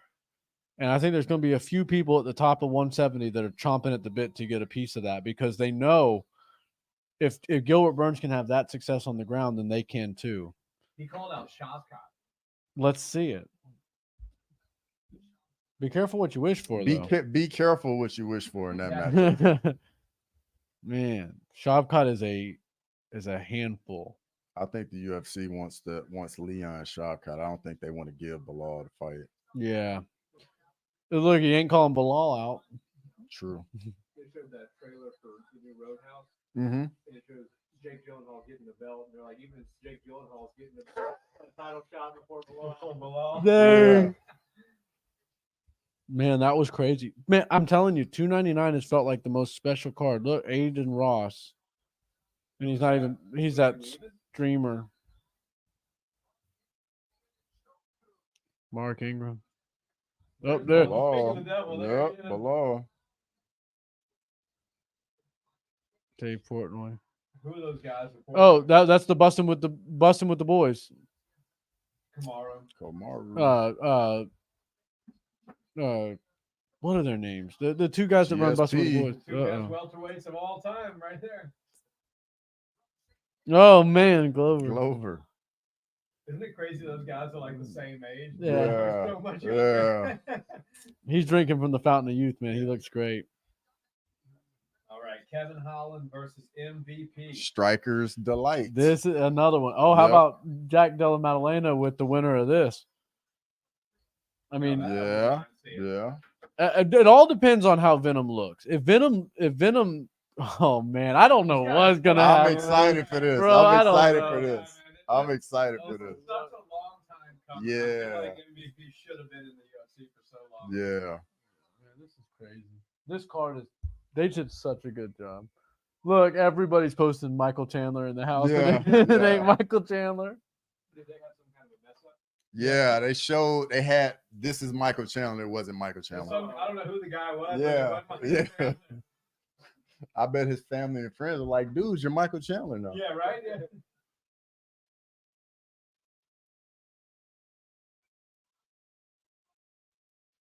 Can I see that bottle over there? Oh, yes, sir. Yes. This is a 300, so there's maybe an announcement of some kind here. You're good, man. I'll grab a. My bad. Steven did the same thing. Yeah, I think Chris shook him up. Mhm. Thank I you. messed up the mic and I was shaking up the drink. Yeah.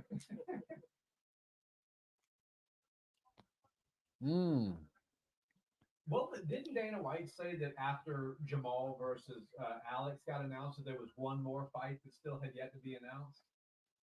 A while ago. Him and Joe Rogan too on the podcast. Joe was like, "There's two fight." Oh man, that was an awesome shot. Yeah. Him walking through the favela with like a gang. Yeah. Charles Du Bronx, man. Armin's a tough fight for him, though. Man, is that tough. The wrestling. Yeah. Just let them know the camera's off for a second. Camera ran hot, guys. We're working it out. We're gonna put a ice pack on it. Just 1 second. Bear with us. But they're showing a sick 300 promo right now, so we might have to get online and book a ticket. I just looked at those prices. I don't know. Stupid. Dude, We it's crazy. might have to do one of those YouTube pranks and sneak in. For the hotel rooms or the actual ticket? All prices? of it. I'm sure The ticket prices for the event. It's gonna break numbers like crazy. Huh? Yeah. Imagine if 300 would have been in the Sphere, Yeah. the new place. Matter of fact, I'm gonna look Oh right now. man, I can't wait for AP to do his thing. That song, The Who. Yeah, the Who. Mm-hmm. We're back. Cheapest ticket right now for UFC 300, $696. The cheapest one. Cheapest ticket. The nosebleed. That's in the bathroom. Yeah. $696. Yeah, you're taking people's coats.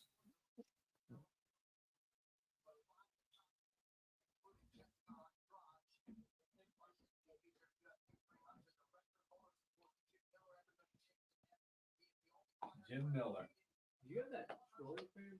Sorry to keep asking for stuff, but Yes. that might help with the battery. Just call Lance Stevenson, have him blow on it. I remember, that's a good call right there, dude. That's You a like good that one? call. That's a good call. That video lives rent free in my head. Yeah, that's pretty good. Wow. So the Bo Nickel fight is that high on the card? Wow. Dang. That's higher than Oliver Armin? Wow. That's kind of silly. Yeah. How is that? He was saying he was going to be the first early prelim. I wonder, did a fight not I happen? mean, maybe they're just listing it like that, but if it's in that spot, Yeah. That's crazy. wrong. I mean, you got Aljo on we're- that, Calvin Cater. right. Cody No Love, even. I Yep, mean, he's a yep. former champ. With Davison Figueiredo, yep. That was vicious. Yeah. man. And then another sleeper fight on that card. Diego Lopes against Sadiq Yusuf. Bro. Banger. Bro. That'll be a banger. Sadiq's a freak. Yeah. And then Diego, man, he looks good. I think he's shocking the world. He's dangerous everywhere. Mhm. Everywhere. There's the dude right there. Yeah. The Justin Gaethje effect. I love how everybody calls him your favorite fighter's favorite fighter. Yep.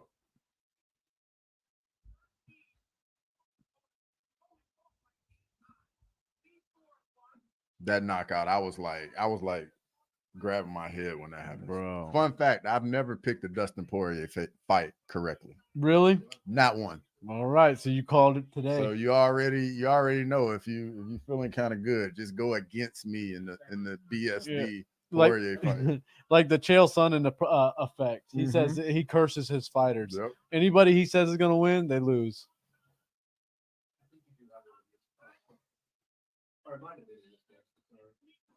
Did you get a glimpse at the set? See what it's looking like? Yeah, It's pretty cool, huh? I've sent it to a few people. Hell yeah. Tell him next time we'll definitely have the sure mics all lined up. So if they came in, this is the. We got another comment. Keep up the hard work, boys. Love the commitment. Oh man, thank you so much, bro. We appreciate it.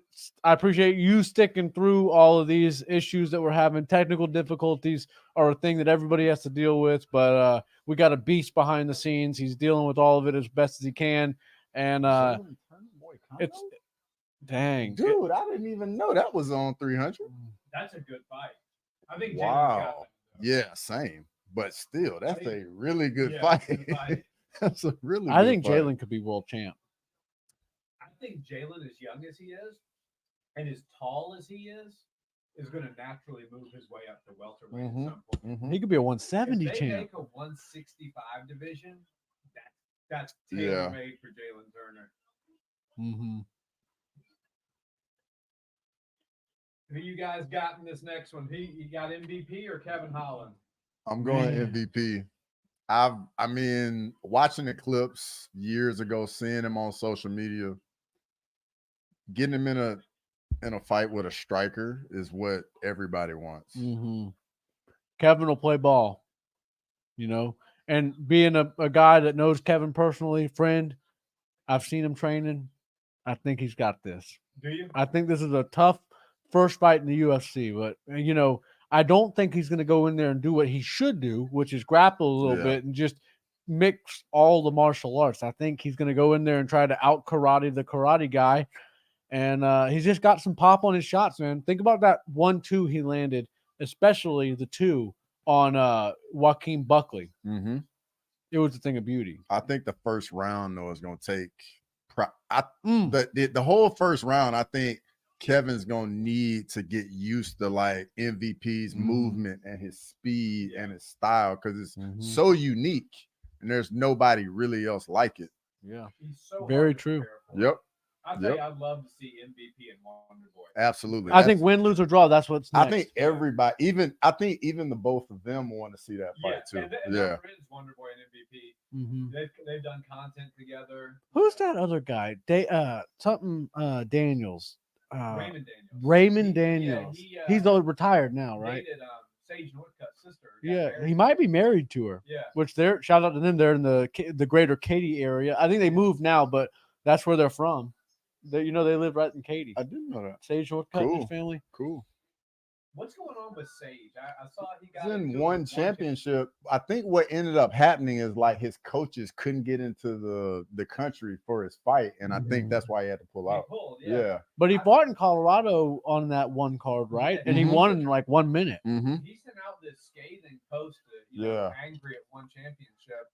Oh, I what missed heard- that. From what I heard, they were in the country. I'll push They that to made him. it in, but they didn't get. They were told they didn't have to have a work visa to corner. And then, like he said, according to him, he kept asking one championship, I want to make sure my coaches can be in the corner with me. And then the Japanese government was like, these guys don't have visas, they Yeah. can't work. And so Sage was like, I'm not fighting without my Yeah. corner. That Yeah. makes sense. And then Smart they move. threatened to arrest him. Like if they're like, if you go in there and work without a visa, we're going to take you to jail. And so that Sage said it was a big deal. Look at those highlights. Wasn't that didn't that happen to Peter Yan in the second Aljo fight where he couldn't have any of his coaches in the corner? He came in real early and was like an American top team or something Mhm. like that. And Mhm. he was working with guys that weren't his coaches. Yep. I do remember that. Mhm. I know he spends a lot of time in Vegas. He's always at the Apex and Who's always that? Peter Peter, Yan. yeah. Yeah. It makes sense. I mean, Mhm. if you're a fighter and the Apex is at your disposal, why would you not be? Yeah. there? Look, True. if you're in the UFC, you need to have an apartment or a condo or a frequently visited Airbnb in Vegas. in Vegas. Man, they, like I said, during fight week, they roll out the red carpet for their fighters.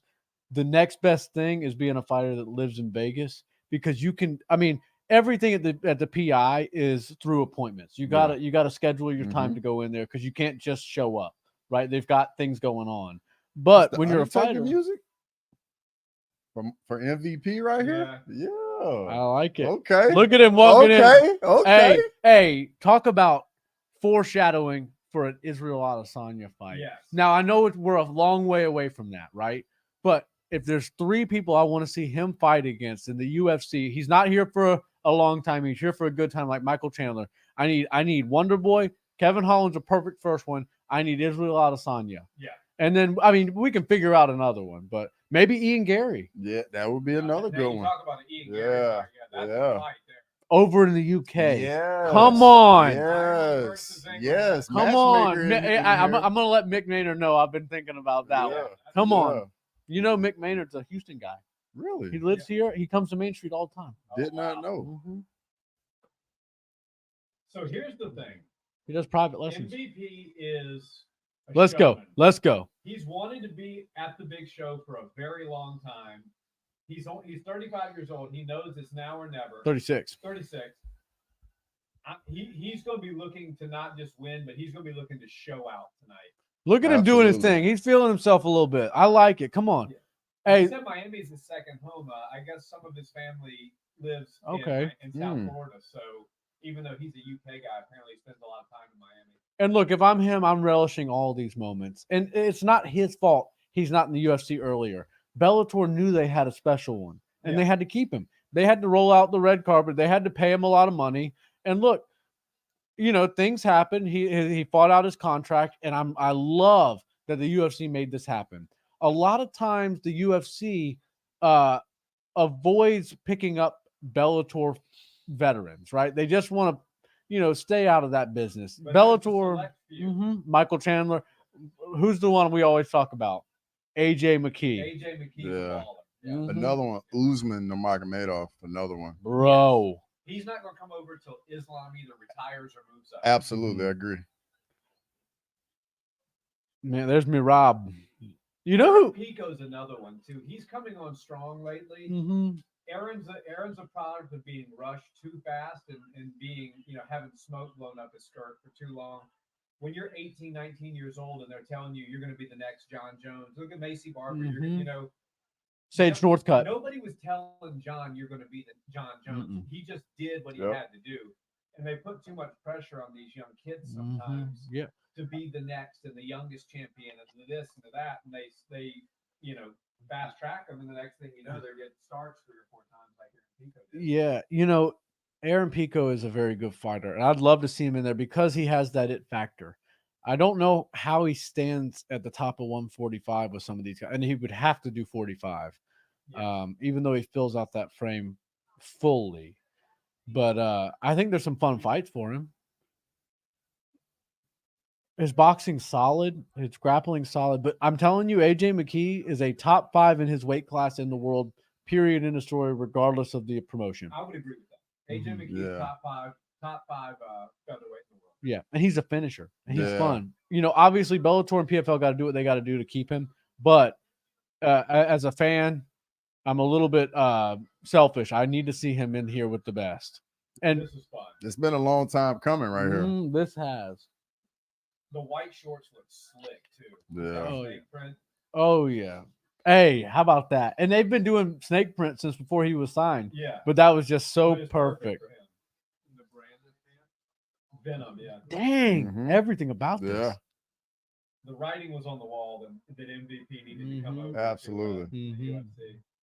Fort Worth's own, though, huh? The Texas kid, Kevin Holland. We just talked a lot about MVP, and now he's Don't forget who he's getting in there with. And this dude has ice running through his veins. Kevin is an entertainer just like MVP. In a very different way, but an entertainer nonetheless. Yeah, I think MVP was saying they're going to have a podcast in the Octagon tonight. Really? Oh, they talk. They talk some Absolutely. shit, huh? 37 pro fights, huh? Big mouth. That's what Dana White gave him that nickname on the Contender Series. It's so funny because, at the end of the day, when you're a fighter, all you have to do is evoke emotion. You can be positive, negative, whatever. You just can't be indifferent in the minds of the fans, the promotion, and Dana White, most importantly. And man, Dana White did not like him at first. No, he didn't. But then he realized how beneficial and useful he was for the company. Man, I think Kevin Holland is going to be in the UFC and a problem for a long time. And this is not an easy fight for MVP. Yeah, I like Kevin Holland more at 170 and 185. 100%. Yeah. He's a skinny guy. Yeah. If I told you right now, Michael Venom Page and Prime Jacare Souza were fighting, your money might be on Jacare Souza, right? Yeah. And Kevin Holland knocked him out from the ground. From his back. From his back. Yeah. We got Look at in the chat now. Look at how tall he is. Let's go. Come on, y'all. 16 on my phone. 16 in the chat. Y'all drop some comments. Let us know who's getting this one. MVP Kevin Holland. Yeah. Don Jr. or Don Trump and his daughter. These are okay, and here's the one thing. Everybody knows MVP is a consummate martial artist, but that's the same thing as Kevin Holland. Kevin Holland is just like, I know this looks a little bit like he started out doing kung fu. Kung fu, before he got his jiu-jitsu black belt. He's announced as a kung fu fighter. Yeah, I love that. That's cool. Man, Kevin's so young to have that many fights, too. Both 6 feet tall. Dang. Virtually identical, huh? Except for the age. I think MVP is going to have a speed advantage in this fight, though. Yeah. I don't think the reach is going to matter because MVP is going to be real kick-heavy and come from awkward angles. He covers so much distance so fast, just lunge and jumping in. Man, this is cool. This is really cool. 21-2. Who was it? Diego Lima? Yeah, Douglas Lima, and I think the other one was was a wrestler in Bellator. I think his name's like Logan Shorley or something like that. Shorley, yeah, you're right.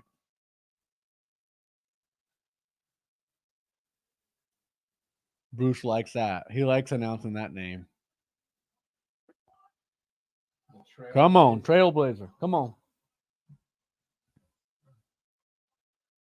12-3 is a UFC favorite.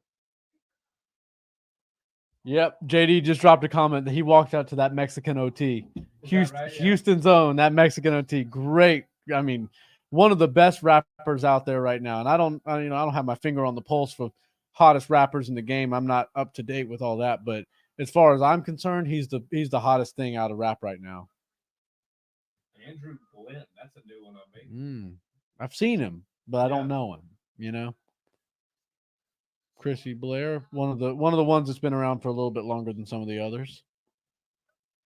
Here we go. Hope Ariani and Brittany are enjoying retirement, but here we go. These two are in. We got Holland and MVP moving. Speed.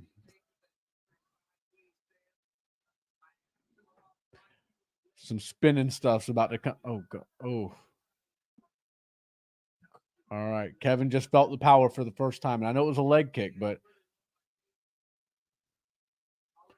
So here's the thing about MVP. That side stance is very hard to check from. It's very hard to check kicks, but his elusiveness and the fact that he's in and out so much. Every step is a step in and then a step out. Oh, man, he's so fast with that right hand.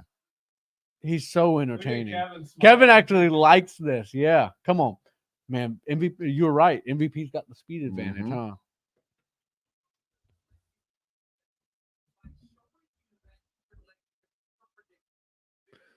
Man, you see, this is that same thing we were talking about Sugar Sean. You can't get a read on that. Yep. All right, Kevin. Kevin said, I might take him down. I might grapple a little bit.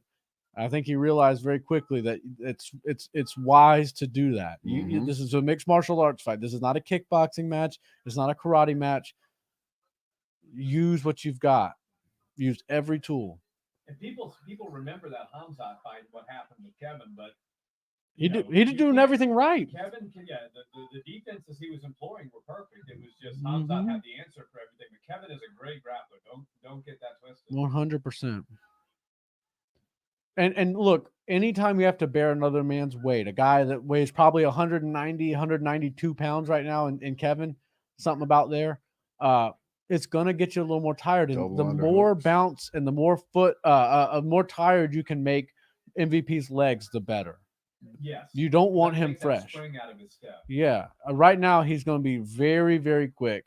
But if you make him carry your weight, if you can get him to the ground, if you can chop it up, man, even if you get to like a side control or a half guard, elbow those legs a Ooh. bit. Man, Kevin's trying to find some boxing on these insides, but he's really having a hard time because MVP uses his hands. What the? Whoa. MVP just MVP took the into a back clinch. Yeah. on Oh, the nice feet. elbow. Beautiful elbow.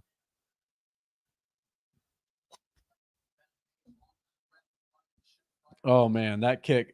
He's in the stance perfectly. Oh. Come on, see, Kevin can't let this stuff Oh. bother him. Oh. He Man. can't let it affect him.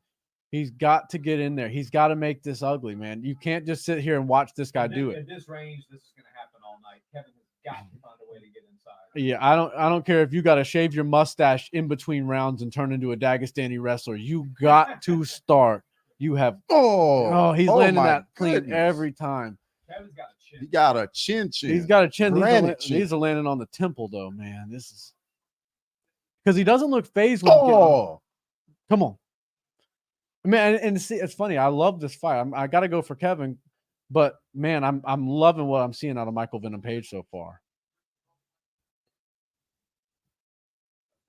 MVP's fun, man. This is a good addition.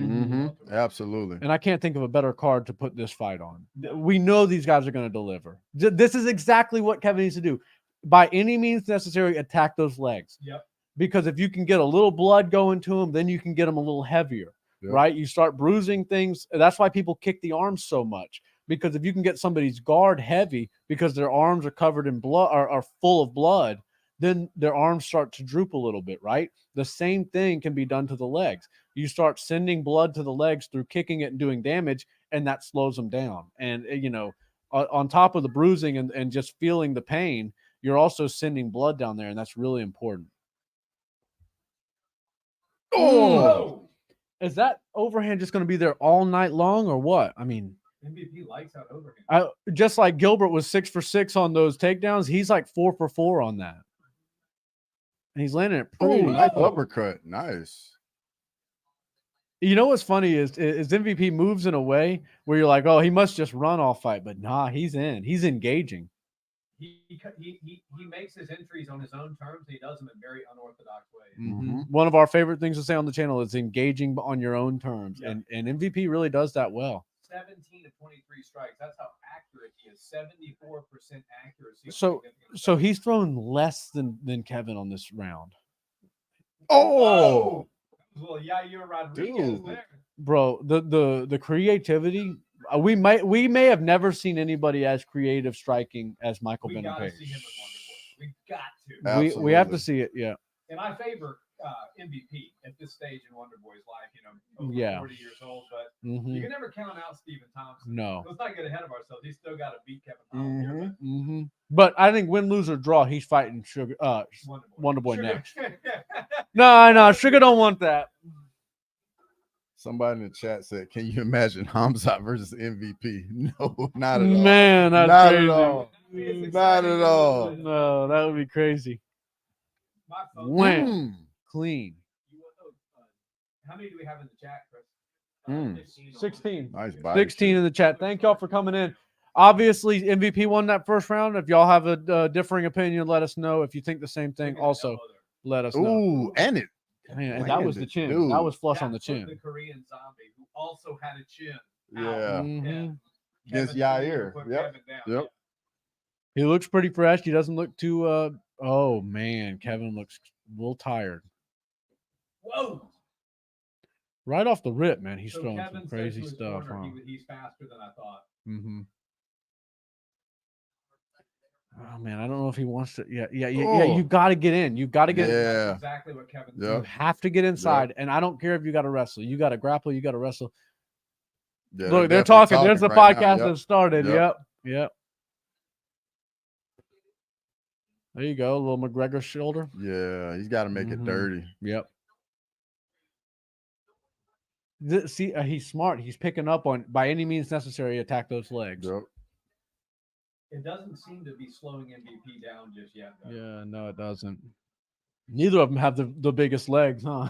Both of them Yeah. kind of got toothpicks for legs. Look at the range MVP's fighting at, though, but then he closes the distance so fast. Yep. Mhm. Yeah, some of those mock charges are what Yeah. really keep you on your toes. And then he'll go with like a lead elbow from that far out. He can land it almost as quickly as you can. Look at how land far- from in range. Look at how far away Kevin's throwing that jab. It's literally like you hold your breath every time. Seriously. Right. This is wildly entertaining. This is wildly entertaining. All right. Tell me you don't want to see Jack Della. Tell me you don't want to see any of these top guys in there with MVP. Absolutely. Come on.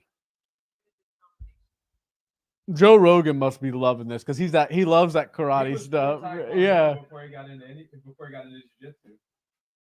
You better grab hold of that Oh. man right now. You better grab a hold of him and put him on the ground. Fight the hands. Suplex. Nice. Gotta fight the hands. He gets to have his Hamzat moment now. Get on the back and hold him. There you go. Man, good defense Yeah. so far. Yeah. I mean, for somebody to have Uh-oh. your back, Uh-oh. great, but Uh-oh, he's on the Uh-oh. chin. He's on the chin. That's in. dang. That's in. If he can get to the back, man, he's giving up mount though. Oh, nice. Uh-oh. Kevin's angry. MVP's got to really, really explode out of this. Yep. I'm so glad that Kevin decided he's not going to play this game. You can't just lose a fight because Yep. you want to entertain. Gotta Right. have You some got- fight IQ. Mm-hmm. Yes.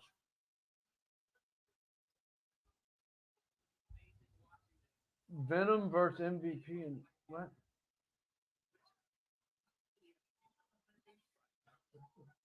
Phoenix, I don't know what that means. I can't reread it for the third time. I'm going to have to just say MVP ain't fighting Venom right now, but he's in a fight because Kevin just took it to the ground.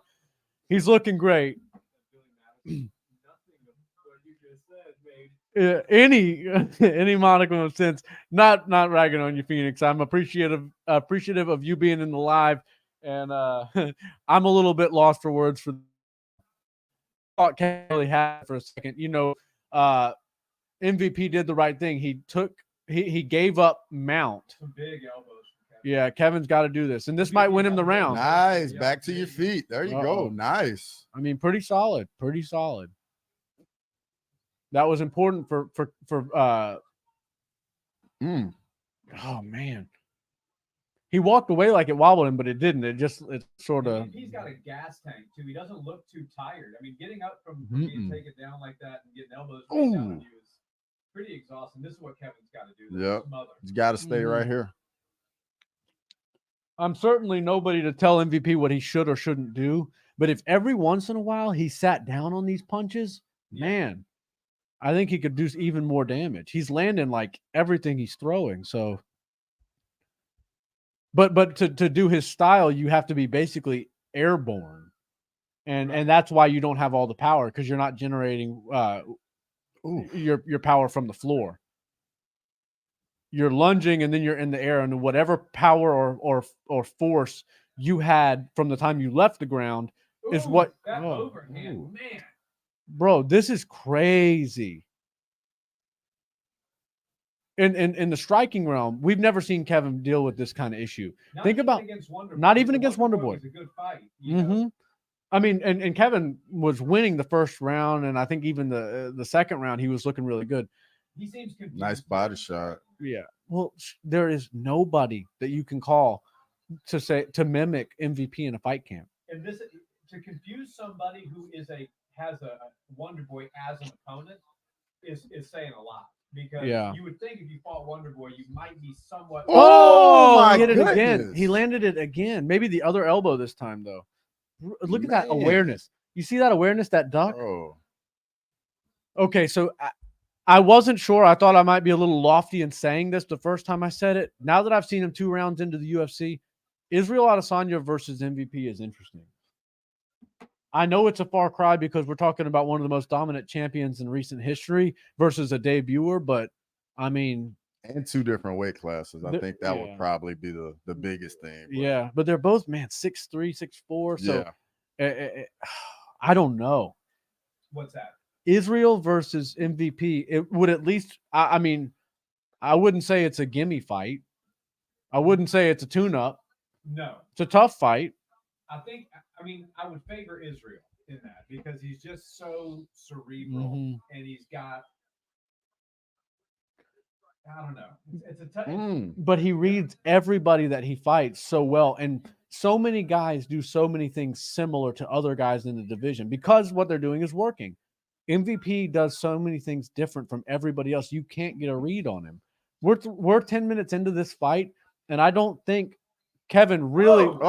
I really don't think Kevin knows exactly what he hit is him with coming a next. Jab and a right hand, all in one.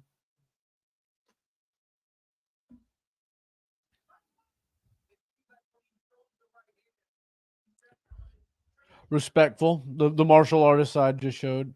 Hey, you know what would be lethal for MVP to throw more frequently is that oblique kick. Nobody likes it, but man, it's up for grabs from his position. Ooh. Oh, man, that was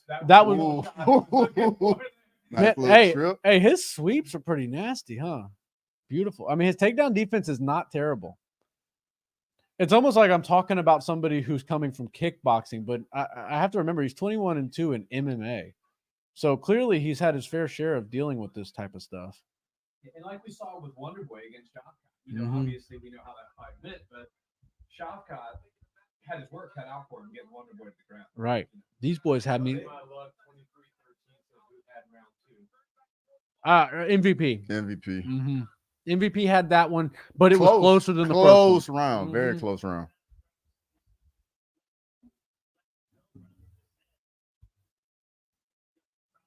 Kevin's not doing much damage. No, that's no. Yeah. Some of those elbows on the ground were nice, but MVP's shucking him off. Yeah. These guys had me on the edge of my seat, literally. I had to move forward. Oh my goodness! What is that? 8 for 8 on that shot, dude. Man, Kevin, come on! Look at that. He's doing the drunken master, drunk again. Yeah. Zero chance. Dude, Yo, that right hand, dude. This is wild. You think it's kind of frustrating, DC? This is super frustrating. Oh! Man, that's a big one. Kevin looks a little bit lost. Yeah, he's looking discouraged big time. He looks like he wants this shit to be over with. Yeah. He does. The gas is starting to show a little bit. Who would have thought Michael Venom Page had the better gas? Oh, nice body kick. Oh, and he just attacked the body. Man. Oh, third time with that elbow. Dude. A consummate showman. Dude. Bro, these Muay Thai sweeps are filthy. Yo, remember where we are. Timestamp this if you can, because we might have to make some clips off of this if it ends up being big. If something comes, man. This is wild, guys. We have 2 more fights after this. Yeah, it's a we good have night. 2 more crazy fights after this. This is nuts. The people's main event is next. Yep. Holland has not landed a single significant strike in round 3. Man. Yeah, I think he's breaking mentally. Mm-hmm. Yeah. Well, if the question was, does MVP belong? The answer is absolutely Yeah, yes. absolutely. To his name. Yeah. Yeah. Kevin's a ranked fighter. Yeah, Yeah. yeah. UFC is probably gonna put him on the fast track too. Yeah. With his age. Yeah. He wants to fight Leon in a stadium in England. Mhm. And that after this, that's not out of the realm of possibility. Now, Yeah. you have Bilal, you have Shavkat, you know, it's tough sell to get around that. But the UFC they're a business. At the end of the day, they got to put on fights people want to see. And I'm telling you, people are going to be clamoring for more MVP. Yeah. MVP beat Leon Edwards. That's 100%. stylistic fight. 100%. Leon's a great grappler, but so is Kevin. And he's not able to do what he wants to do. And I don't think Leon's going to stand there and try to just wrestle in. Yeah. Now, you get a Bilal, you get a Sean Brady. Those guys are a little bit more tenacious and they cram you. I think as long as MVP is fighting in the 30-foot octagon rather than the 25, Dude. he's a nightmare for everybody. Yeah, that you cannot put MVP in the small octagon. Yeah. No. Yeah. Put him in there with Hamzat in the small Dana octagon. White, keep him away from wrestlers. Yes. Yeah. Please. Yeah. For now, anyway. Yeah. Justin Wells and Coach Shug in the corner of Kevin, telling him he's got 30 seconds to work. Y'all, what do you have it? Yeah.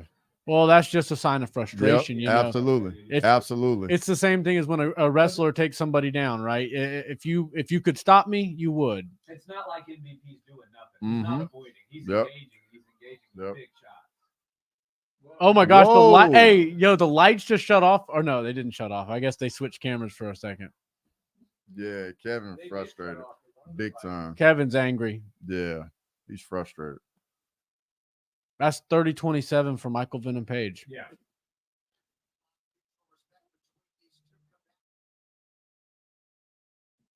Steve, if you need a charger, you're probably pretty good. Yeah, you need a charger? I do. My phone's dead. Oh shoot, he has officially arrived.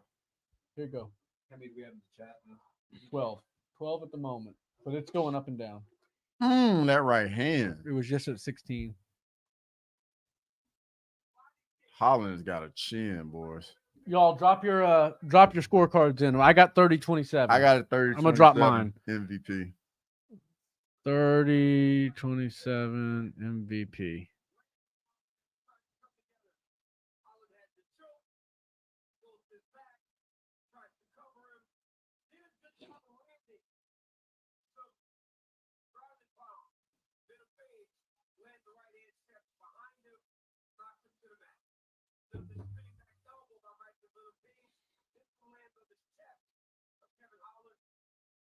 Man, he couldn't miss.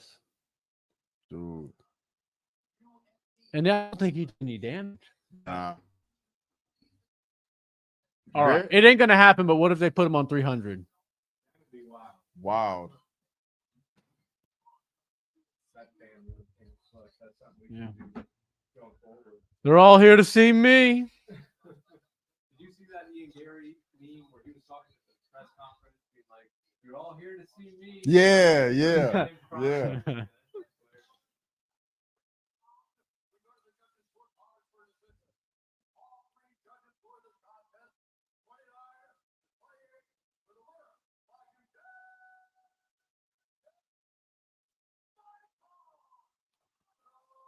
MVP wins 29-28. All 3 judges. Unanimous decision.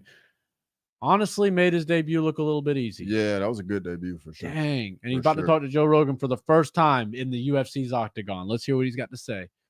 Nothing but respect from the 2 martial artists, though. You know, Kevin's showing his love. Long time coming.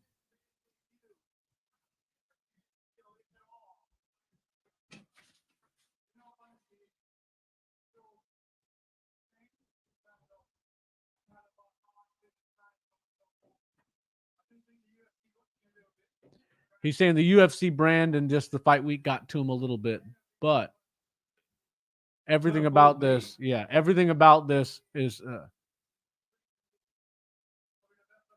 He said this is the best he's ever felt at 36 years young.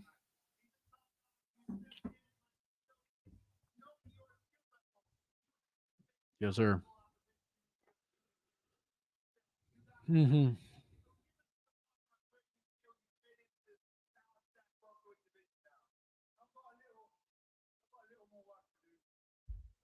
Man, he thinks he's got a lot more work to do. I mean, after that, it's we haven't seen a striking. Yes. Yeah. Yes.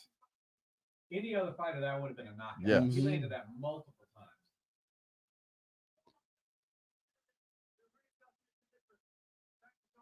Man, nothing but That's a class. star. Yeah. Nothing but class. Yeah. The name MVP, insane. So yeah. Man, I'm a fan coming up soon. Oh yeah. for Before he sure. heads back across the pond, he needs to go on Rogan's Yeah. podcast. Mm-hmm. Because there's still everybody knows about his fighting, but you don't really know his story. Yep. that well. Yep. Yeah. Candace Owens, there. Get him a fight quick, please. Michael Irvin, Yep. playmaker. Yeah. Oh man. Baller. It's Robbie. Oh. Boatan. Listen to the roar. Yeah. Oh, there's Jorge.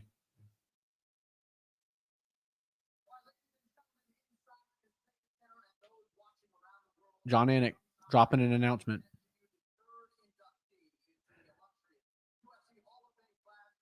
They're inducting somebody right now.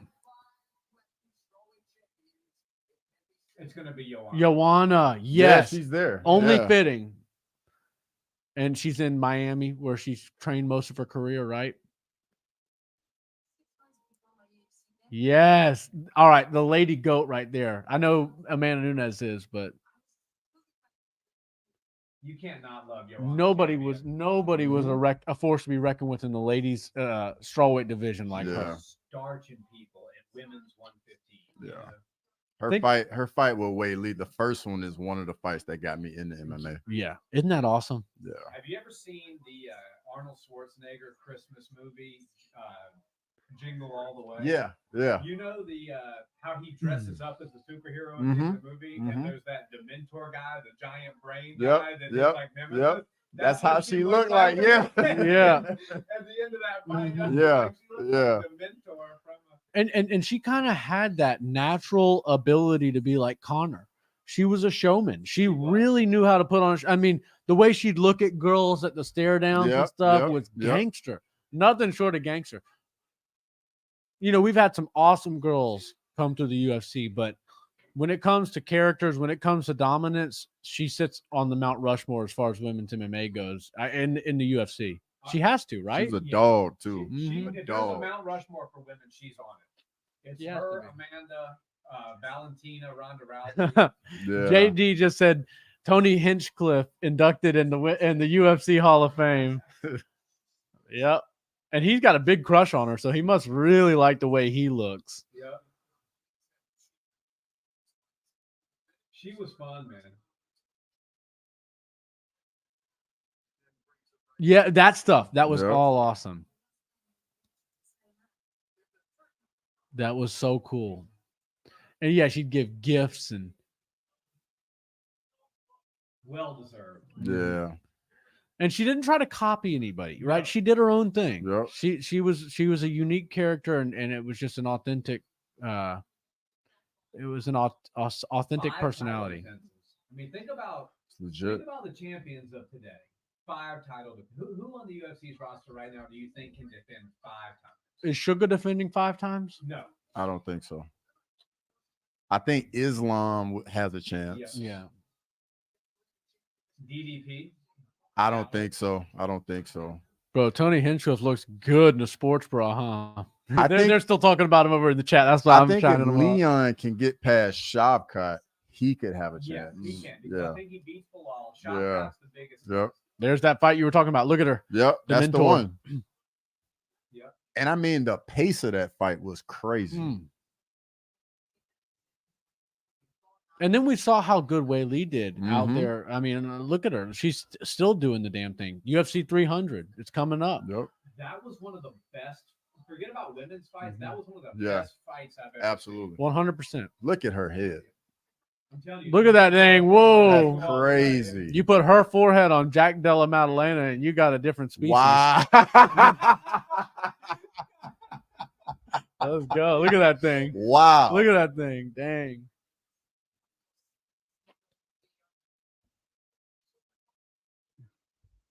This is wild. Raquel. Who would have thought? Champ. Crazy. Never would have. Is Raquel Pennington defending Yeah. 5 times? Nah. No. Not a chance. No. Not a chance. I think if Kayla Harrison gets a win, they'll throw her right in there. Yeah. 100%. Mike Brown. He really made a great career as a coach. Oh, yeah. Making her. He's in the thick of it right now. Man. Oh, remember she went up and fought Shevchenko. Huh? Mhm. And did pretty good. Man. Dare to be great. And she's easy on the eyes for a fighter, you know? When the swelling goes down. Yeah, when the swelling goes away. I love, was it her? She said, and again and again and again and again. That Joanna champion. Yo, nobody ever got the last name champion like that. There she is. Look at her. Oh.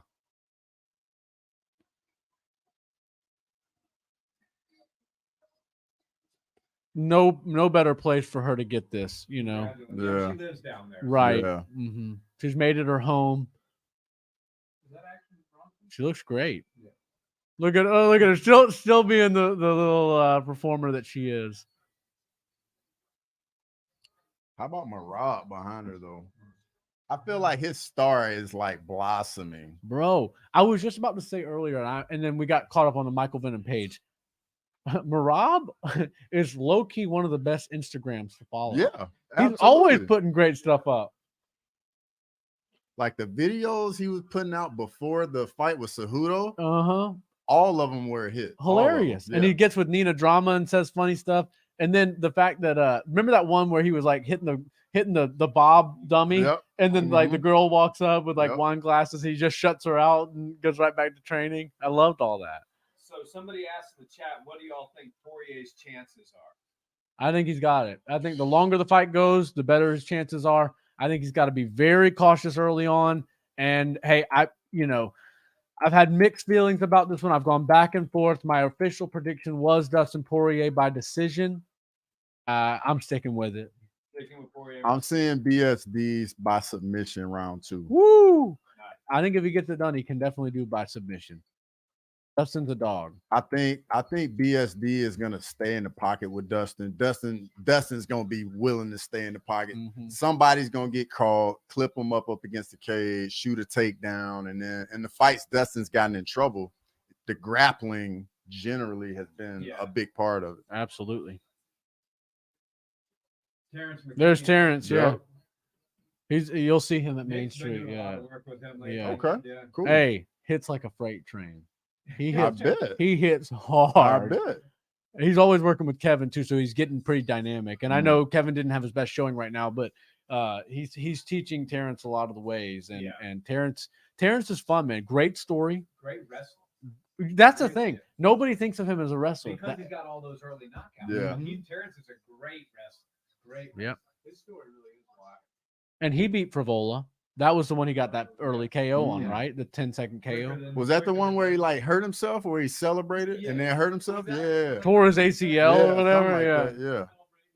that, He's a good dude. Yeah, Yeah. nothing but good things to say about T-Rex, man. He's actually supposed to come on the show pretty soon. Okay, cool. Yeah. Cool. He wants to come for a live, but I was like, I know you're going to Miami, and I know the UFC's flying you out for 300, but let's maybe look at 301. Yeah. Sounds Mhm. good. We got to get the table in here so we can have 4 people. Yeah. And then get these mics on. Yeah. Let's go.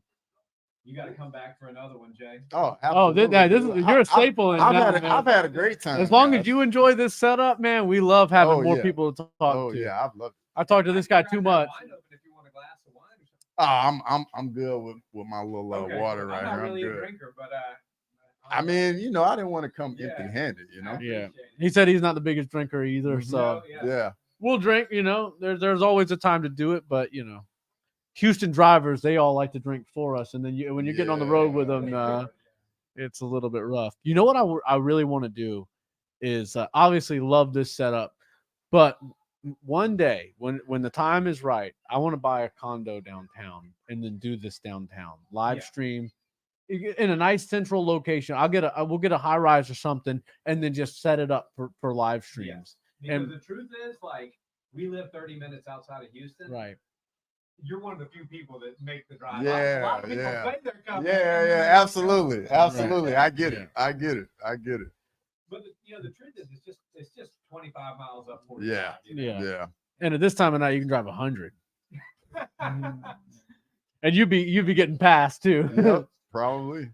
Come on, there's DP. This Come the on, one right the here. diamond. Hey, This boys. the one, boys. Everybody, I'm going to the bathroom real quick. Oh, I'm gonna take your spot for a second. I've been hogging the mic. All right, I'm gonna jump in the chat over here, see if anybody's commenting. Sorry about the technical difficulties again tonight, guys. Wow, pretty heavy for Dustin Poirier in the chat here. Looks like what are those statistics right now, Chris? It's 6 votes and 67%, 33. 67% of you guys think that Dustin Poirier gets this one done. That's very interesting. I'm gonna stick with my prediction. I'm like you, Jay. I'm going Benoit Saint Denis. 27 years old, good everywhere, knockout power, great submissions.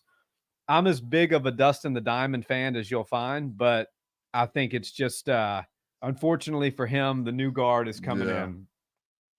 I think 2024 is the year of the new era. Yes. Like we started with DDP, Ilya, and I think that's just going to be the theme. Whereas 2023 was all about the upsets, the big upsets. That's right. Yeah.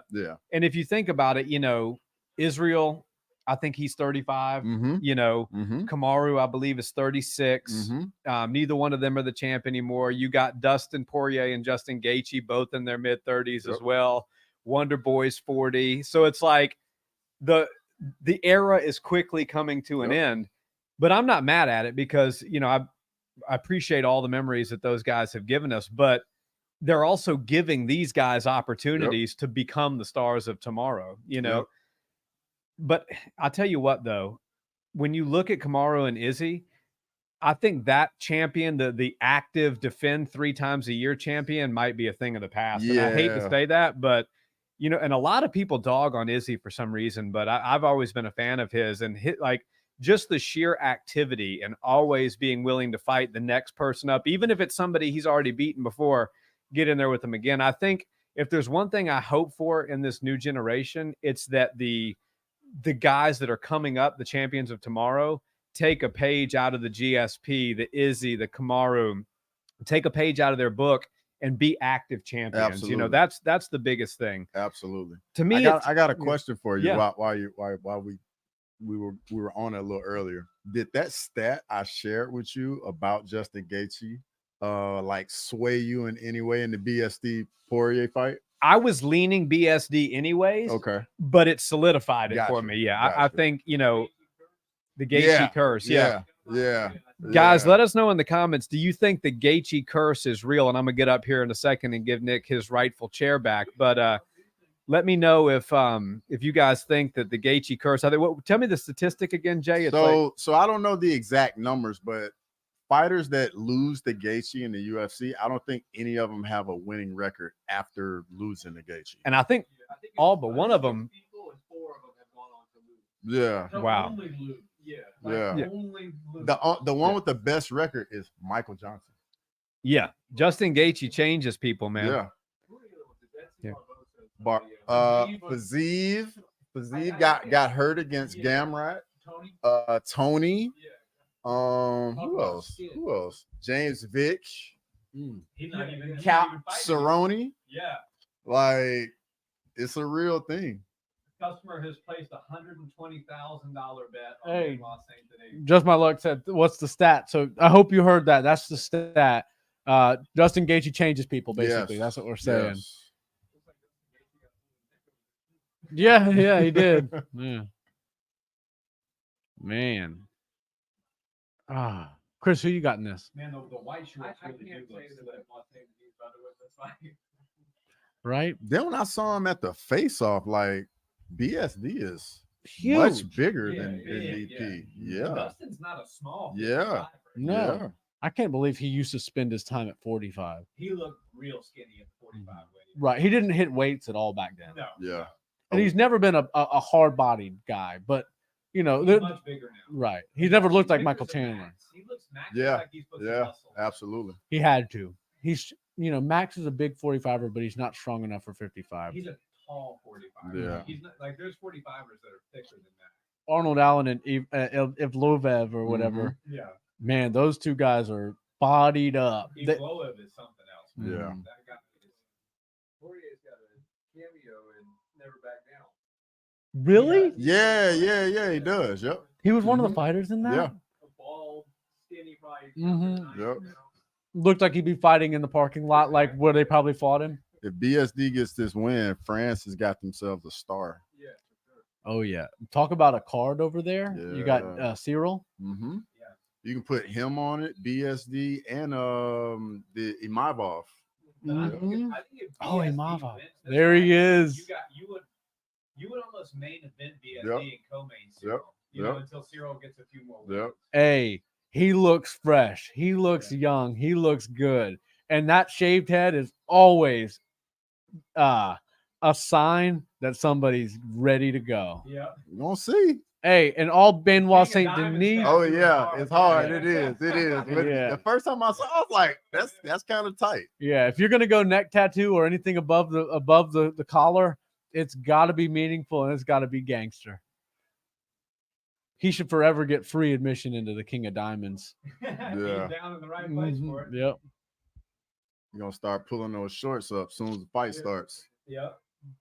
That's his Dia Davis, his boxing coach. right here, black guy right there. Backwards, Mhm. he fought a friend of ours, Alfonso Lopez, who's a Houston boxer. Great boxer. Okay. Great boxer.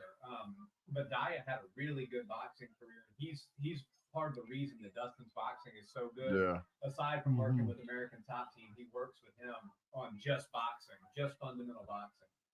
What And- are the keys for this fight? What do you guys think? Dustin's got to hurt him early. He's got to keep it in boxing range, and he's got to stay away from those kind of scrambles on the Yeah. cage. Yeah. So here's my thing. I think look, we've never seen a six pack on Dustin like that. Dustin looks in shape. He's dialed. Yeah. Okay. So here's the thing.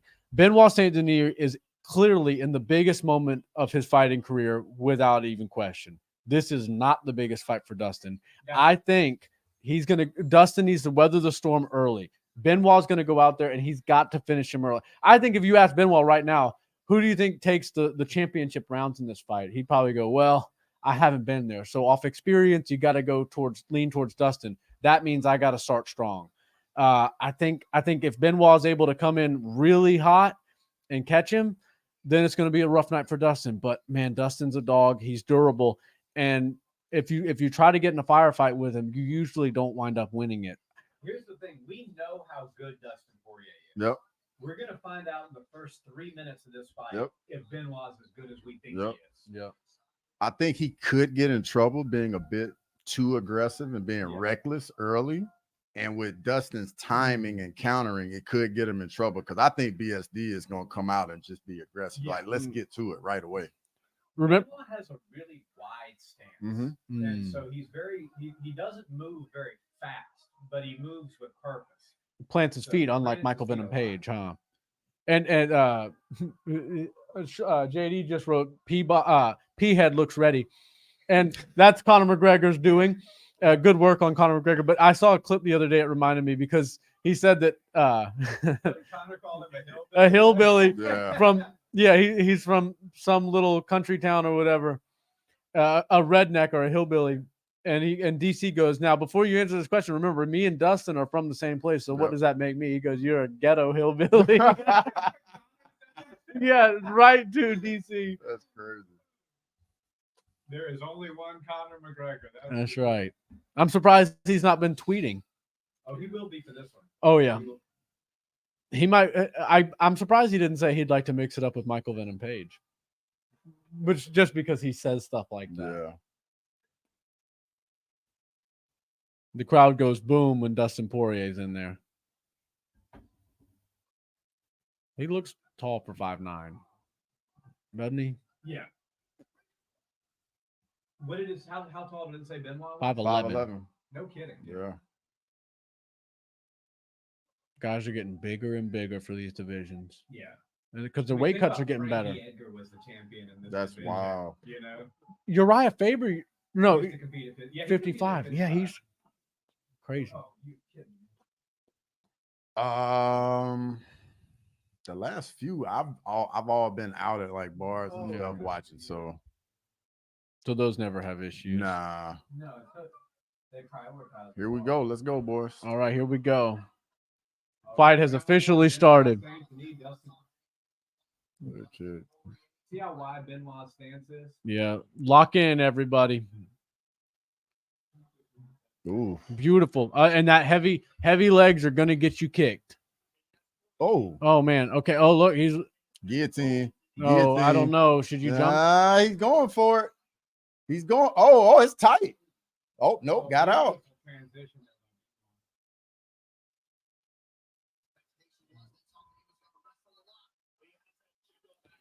Remember, this is 5 rounds, so it's exhausting to grapple. And I don't know if Dustin's just easy to submit.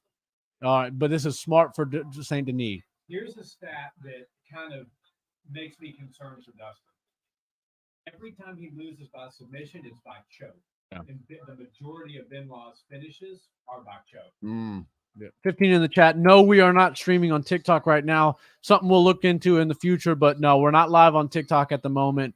Something will start. Yeah. We better start. I didn't even know that you could really. Well, you can do TikTok live, But that would be like long form. or Yeah. camera. We have to figure out how to do that. We'll figure that out, and hopefully by 300 we'll have that set in stone. Until now, enjoy the YouTube. All right, so we've got total back control from Benoit Saint Denis. Dustin's fighting off the hands pretty well, but we've got activity. We've got some strikes coming from Benoit. All right, he's hopped the back now. Jump the hooks in there. Yeah. One of them. Oh, he's gonna fall He got off. heavy on top, He's but definitely hey, gonna fall off. yeah, he's got to get a Yep. grip. Beautiful exit Nice knee. by Dustin. That was really good awareness by Benoit to grab up the clinch position there. Oh, Yeah, Oh, wow. he just tagged Dustin twice, pretty solid. Dustin, on Dustin- the neck again. Dustin wants the neck, huh? Yep. Come on, Standing guillotine. Nope. man. Come on, Dustin. Don't just grapple with him. You can No strike way too. this goes 5 rounds. All right, Pace. all right. That kick that Benoit just showed me showed that he's a little bit tired already. Remember this is high profile. He's never been in the adrenaline dump is This going to be definitely real. an adrenaline dump right here. Mhm.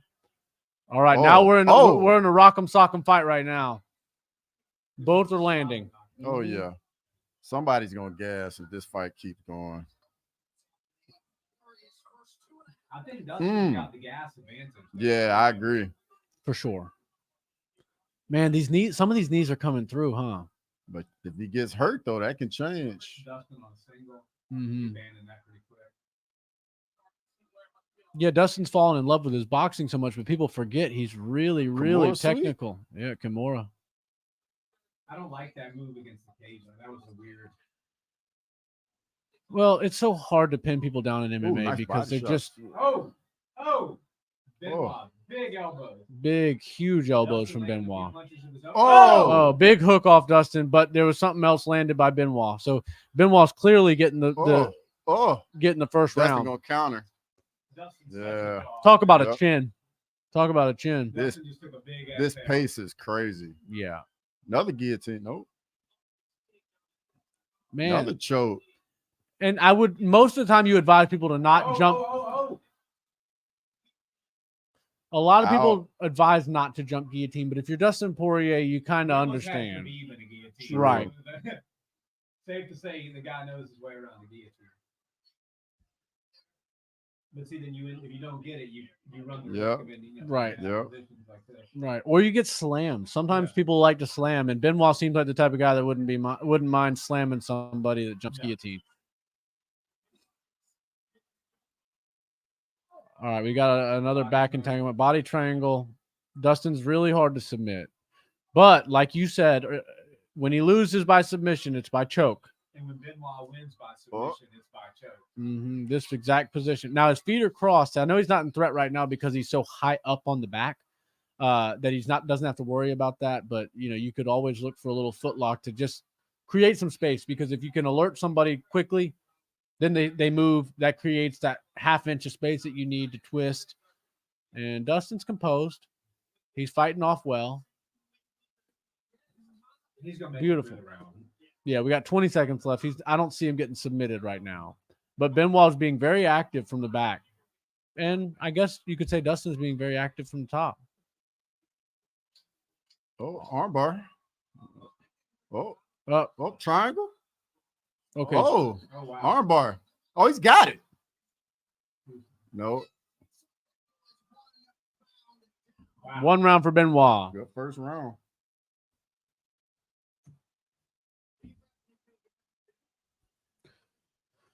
There you gotta start breathing. Dude's tough. Benoit's a tough night out for sure. Benoit's standing in the corner. Probably Special forces. Yeah. man. Guys are different. they don't allow him to sit. Yeah. He's like, give me a ruck. I'm gonna carry 50 pounds while I You gotta stand. carry the boats in Yeah. between rounds. Right? Isn't that part of their training? You gotta stand for like a crazy amount of time and then like look through the cycle. Yep. Probably can't sleep. All that.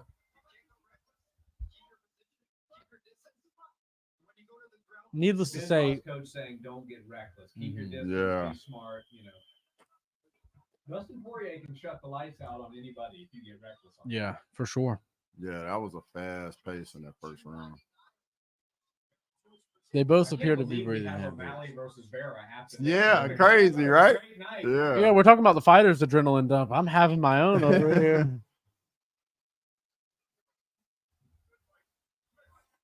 All right. No better man to be the ref, the third man in this party, than Mike Beltran, somebody else who served some time in the military. Benoit. Oh, Dustin just cracked Benoit. Another guillotine. Jumping Oh, that- guillotine. And this one that seems look tight. No, yeah, that's tight. That's tight. He's out. Nah, he's out. I Man. don't like this approach for Dustin. Yeah. He's giving up on bottom. Yep. Yep. And now you're going to eat up He's clocks. tagging Benoit. There's no reason to jump guillotine. Full mount. He's having boxing success. Now you're letting Benoit Whoa. recover. Gonna give his back. Yeah, that was a rough one for DP, huh? All right, he's got his back taken, Got him flattened out. Yep. He was able to turn off to his hip, which is good. But Benoit's got his one hand around. Nope. And now he's falling a too little high, high. yep. Yep.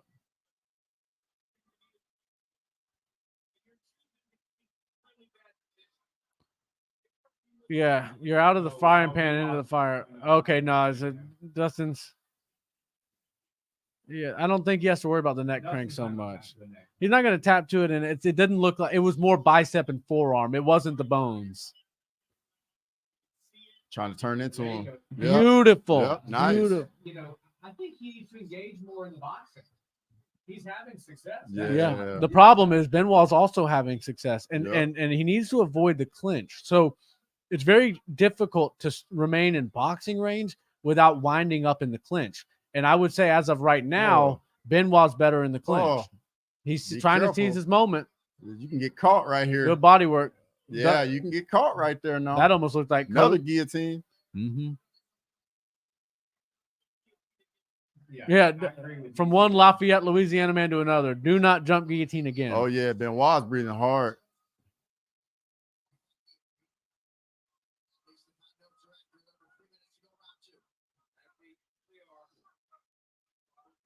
Yeah, these punches are getting Great kinda shot labored. landed by Dustin. Yeah. Another one by Yep. Dustin. Yep. All right. Oh, he's clipping him He's now. tagging. Oh! Oh! He just dropped him. Don't jump Oh. guillotine again, Dustin. Leave it alone. Box with him. Box with. Oh! Wow! Oh my goodness. Come on. Dustin, the Oh, my The diamond. diamond. goodness. Y'all must have forgot. Wow. Wow. Wow. What a fight. Dustin What Poirier a fight. will win this fight. What a fight. Come back to this when he does. The chill curse wasn't real on this one. Man, Donald Trump That was loving well that done. one. It was Wow. Man, the whole crowd Wow. goes wild.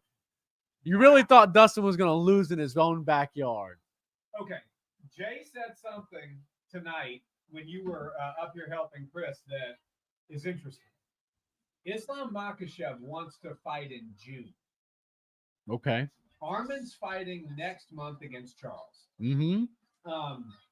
Then you have Justin Gaethje Same also card. on that same card. Timing-wise, Jay said if Dustin Poirier gets a clean knockout, doesn't take too much damage, number 3 guy in the world, do they consider Dustin Poirier? Yeah, for the 100%. title against Oh, Makhachev? that You have uppercut to. caught him. Look, you Right got no on the Michael chin. Chandler. You got no Conor McGregor. You got Ilia Topuria busy at 45. Islam needs a dance partner. Oh, that left hand. Yep. And I think Armin and Charles is going to be a fight where there's damage inflicted on both guys. Boom. Right. on the Gamrot chin. looked good, but I don't think he deserves it over that. Yeah, No, I no, agree. heck I no. agree. He went decision tonight.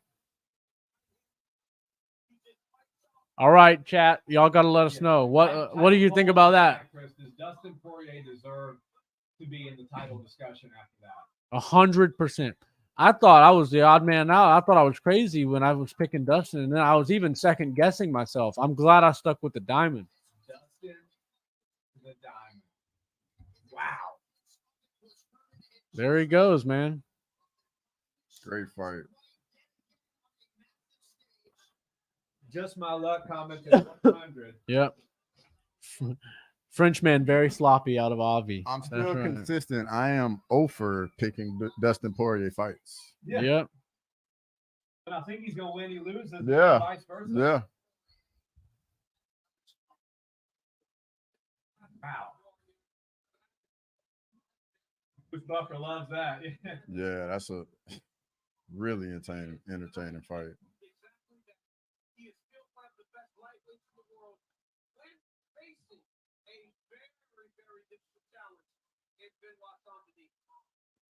It might be Dustin in June. You won just my luck, $60. He says. Let's go. Yo. So you went with the bet, huh? Let's go. Benoit will, he's got his time ahead of him. Oh, yeah.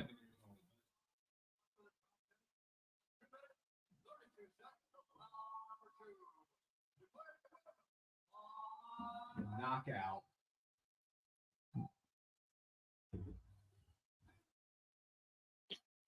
Why more people don't work with Dia Davis is a mystery to me. Yeah. That guy is an excellent boxer. Yeah. And when you look at those close boxing exchanges, Dustin did what he had to do. Yeah. We're not going to go silent right here, but I have got to hear what he says to Joe Rogan. Stand by. Nothing but respect between each other. He looks confused. He looks concussed. Yeah, for sure.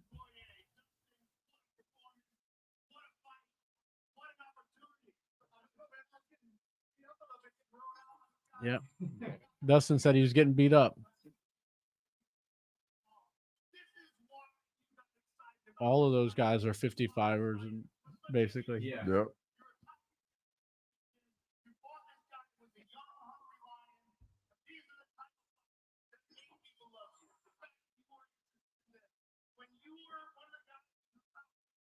Most wins in the UFC. Wow. Last 4 off the top. Wow. Yeah, Dustin realized in there, like, look,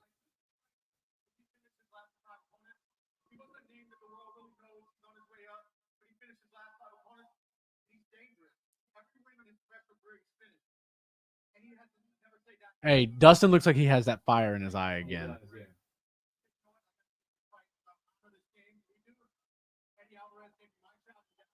Let's go. Yeah, he stuck his hand out for somebody below him and gave him the opportunity. That was good. Amazing. Oh, beautiful uppercut. That uppercut really set things off. Then this right hand. Beautiful shot. Beautiful, beautiful. Knocked the snot out of his nose. And that was the one that really dazed him, huh? Boom. He said, you told me to stop going for the guillotine, but I ain't stopping. Bloodshed all over. Look at Steve-O. Oh. Steve-O's a mega fan. Look at that. Oh. Clean as a whistle.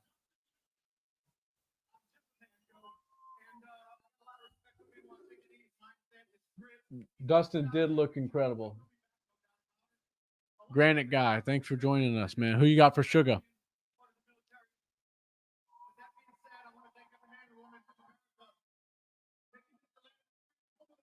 Let's go.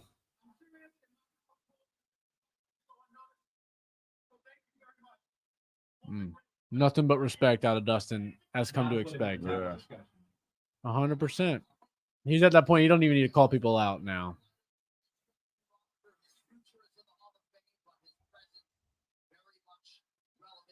Man, what a great fight. Yeah. Wow. 299 might be my favorite card of all time so far. Yeah. 300 better show up. Yeah. They got the strength of schedule. They better show up though, because these guys came to scrap. 298 was good. Mr. Beast and Logan Paul. Yikes. Edelman. Oh, look, something breakers.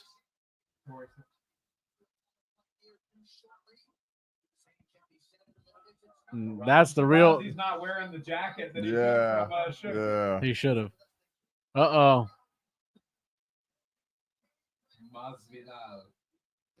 He's looking like a light heavyweight these days. Look at the crowd goes wild for him, man.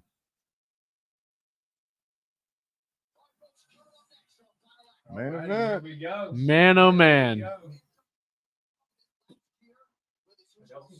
Like UFC portraits, they take pictures of them before every fight. Yeah. Cheetos all look like a different person. Yeah. Everyone. Yeah. All that he's got the scraggly look. Or the tattoos. He's constantly getting more and more tattoos. There he is. I don't really love this hairstyle for him. Or beard, honestly. He can't grow in these, like same with me in that area. And his hair's Exactly what mine looks like. true. And hair kind of. Yeah. You could go as him for Really you- know what we're doing. you could go as him for Halloween. Your mustache would get that long though. Oh man, here's Conor McGregor in Roadhouse.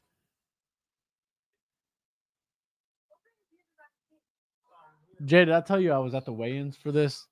No. Whenever I was at in Vegas, That's where they showed like Jake in there filming it. Yeah. so Conor came out and they did it at the UFC's weigh-in. Yeah, I was watching it. I was like, what is this? And then somebody in the chat was like, oh, it's for Roadhouse. I was like, oh, it makes sense. I was there, man. It was crazy. Yeah. It was really crazy.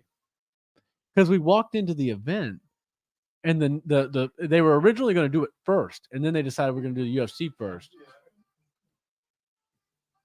So just my luck. Masvidal's jacket is fire. Yeah.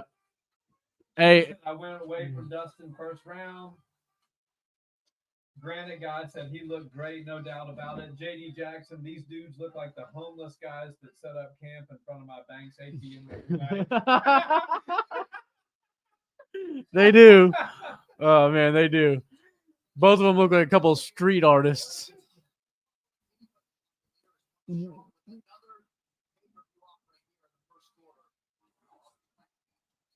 Oh man, there's no way this fight doesn't deliver. And Miami is. We're probably gonna feel Miami rattling tonight, all the way here in Texas.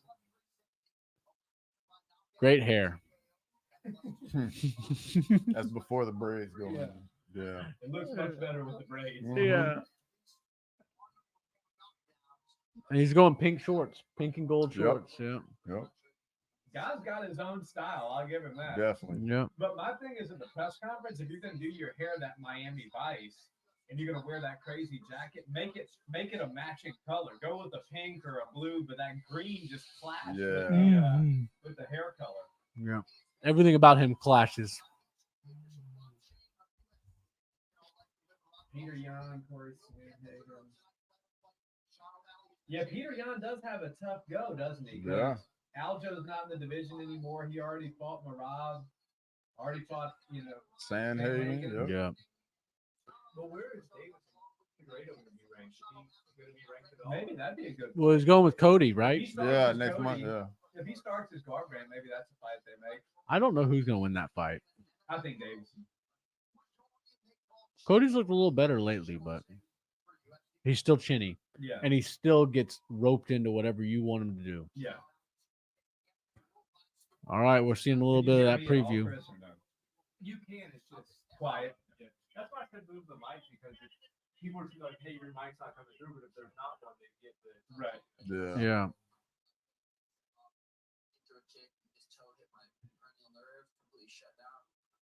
When that happened, I was like, "Oh, that looks so weird." Ooh. Yeah, that was brutal. That night, I remember everybody was like, "Man, Sean was all hype," and sure enough, he had a great comeback. Just my luck said I think I bought a pair of wooden sunglasses at Bonnaroo from O'Malley a couple of years ago. Hell yeah! Highly likely. Yeah. He looks like he sold sunglasses at Bonnaroo before. Hey, just my luck. Did you actually go to Bonnaroo? Because I was there one time, and it was actually a wild time. Let me know what year you were at. I think it was like 2014 for me. So It's been a while. it's been quite a while. I don't know if I'd go back, but Not at your advanced age. not at my advanced age of 30. But I'll leave the young whippersnappers all the fun. And You plus, have to rent an RV. I wouldn't be sleeping. no. I ate a 5-cheese macaroni and cheese there midday. It was the biggest mistake I ever made. What's that? I ate a 5-cheese macaroni and cheese there. And the nicest bathrooms on the property are porta potties that have been there for 4 days. You learned a valuable lesson. I did.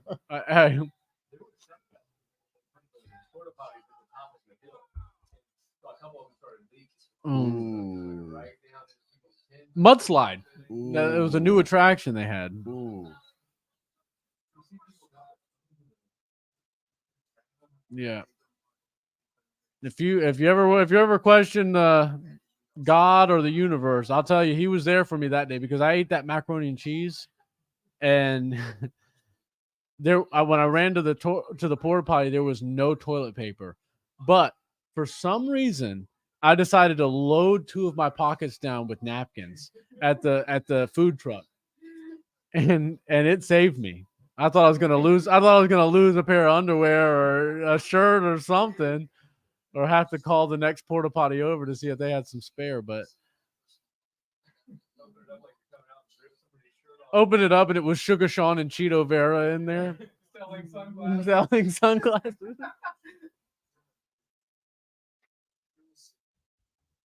He says Bonnaroo's bathrooms are prime now. It's nothing like the old days. Oh man. At least that's not one of those hipster things. Like I liked the band before. It was like I liked the porta potties before they actually got real Johns. You know, give me some working facilities. Are we No egg water anymore. Oh, egg water. Here we Yeah. go. Let me use the bathroom before the main event starts. All right. Cheeto's about to make his walk, y'all.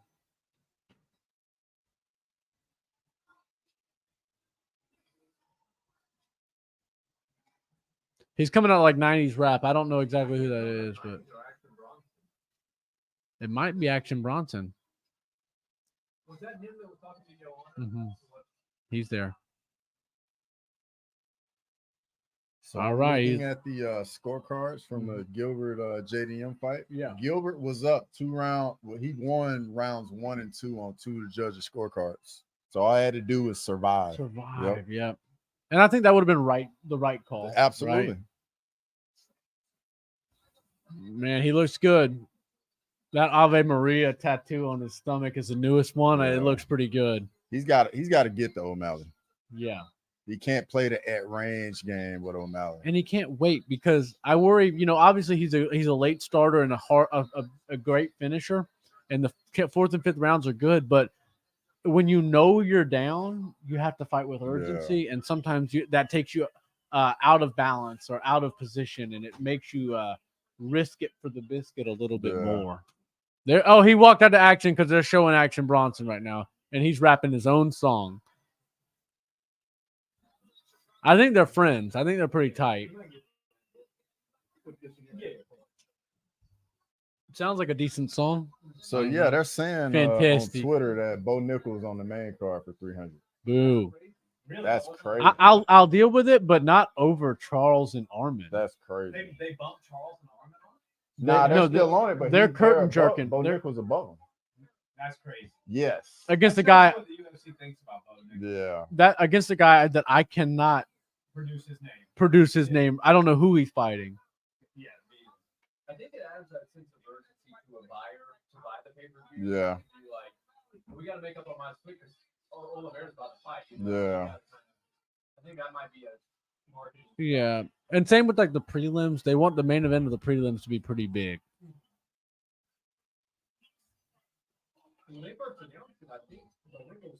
Hold up. There was a fight we're missing from 300. Yuri Prohaska, Alexander Rakic. Yes. How you see that one playing out? I got my official prediction in the live or in the chat, by the way, y'all. Let's see what we got. Should go be a TK. Y'all let me know. Y'all let me know. Am I crazy for that or Action Bronson deserves a fight. mhm. The Rakic fight, I'm actually curious to see how he comes back from the injury. Yeah. Mhm. Yuri, I think getting that first fight back with Alex, I mean, he was doing some things good, but he's got to find figure out a way to do something about the leg kick because Rakic is a big time leg kicker. Yeah. Yuri comes in too willy-nilly sometimes. Yeah, Like, absolutely. When you're up against a big puncher like Alex, you can't come in like that. Yeah. I mean, Round 2 or 3 is what I'm saying. I think the first round's going to be pretty entertaining, though. what's Sugar gonna walk out to? We got Miami Vice lights. Let's hear it. It's some sort of synth. Oh, Superstar again. Superstar, I love that he changed it up and went with this, and now this is his song. The dude is a superstar. Have no fear, man. Stadium's packed, and they're here to see you. He's the last man on a mega card. Mega card. Tonight's the night we find out if Sean O'Malley is the next mega star. Yeah. Mhm. Fighting style definitely has it. Mhm. On the mic, though, not quite there yet, He's not in my coming. opinion. He's He's not definitely coming. not. Definitely not. It never will be, but he's his own little For quirky sure. thing. For Yeah. sure. Yeah. In my opinion, when Connor's not fighting, it's Israel. He's, to me, Yeah. he's himself. And, you know, a lot of people, when Connor became Connor, everybody copied him with the suits and the talk. Izzy stayed Izzy. You know what Yeah. I mean? And he never got as big as Connor, and he won't ever be as big as Connor as far as fame goes. But with the break dancing, you know, when he came out and did that whole routine, I forget which fight. I think that was down in Australia that he did that. Yeah. I think it was the first one. Yeah.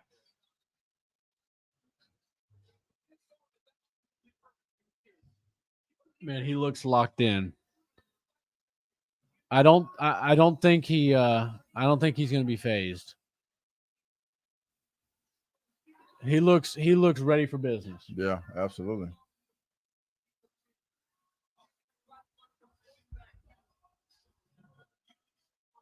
Those championship outfits look sick.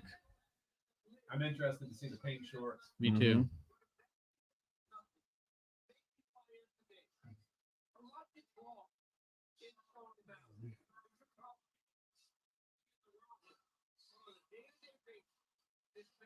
There's also a great song for when you retire after a great career, like the Korean Zombie. How Yeah. the fight. Yeah. It's a good one that they'll play. This will get the crowd going. Yeah. Max Holloway was like, man, fight week. After fight week, my son's walking around the house going, in your head. Like, oh, what song are you singing? Yeah. son? When he closes his eyes like that, you can just see it. There, you can just see him zoning in. He's a special individual. He's very, very tuned in with meditation and breath work. He's a big believer in that. He looks ready. Durability is his biggest question. Look for Cheeto to try to get in his head with those leg kicks early. Yep. O'Malley's gotten better with checking, though. Yep. Yeah. He He's gonna has. need it for this Yeah, one. Cheeto's definitely. coming heavy with the leg. Yeah.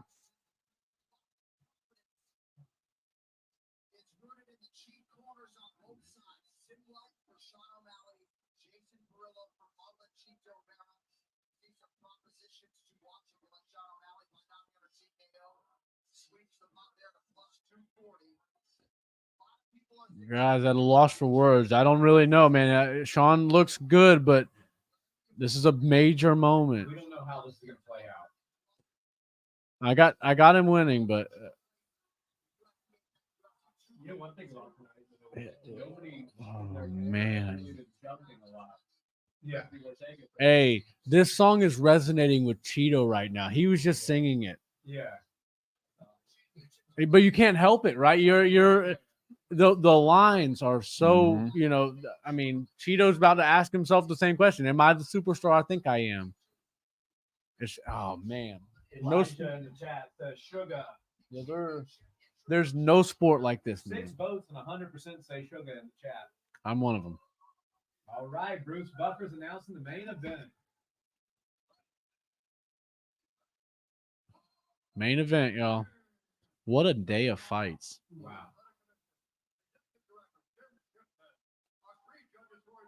I'm starting this one on the edge of my seat. I'm starting it at the edge of my seat. You got to see this glory fight that we watched today. Do you like glory kickboxing? Absolutely. There was this 8-man tournament, and the main event of the 2 guys that made it to the final of the tournament was insane. This guy, they were both Dutch. This one guy, 6'7", young fighter, was taking on the champion, and he hit a spinning back fist that put that guy out. And the dude got a standing 8 count. He composed himself and then came back and knocked the guy out in the same round. It was insane. Wow. It was wild. One of the most back and forth rounds I've ever seen. Did you see that PFL? Yeah, I watched it. Yeah. He wasn't in the fight or something. He deserved that. Yeah. Yeah, absolutely. Like what's What are you going doing? on? What are you For doing? real. Here we go.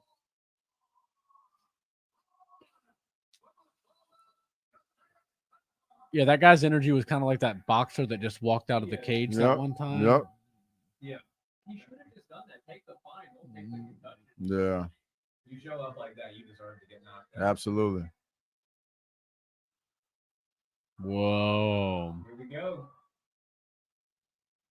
So we always ask ourselves the question whenever like a main event rolls around for a pay-per-view card to see if like this is like these guys really are as big as we think. Like, do you feel like big fight feel? Like, does this feel You're getting like a nervous. mega fight for you?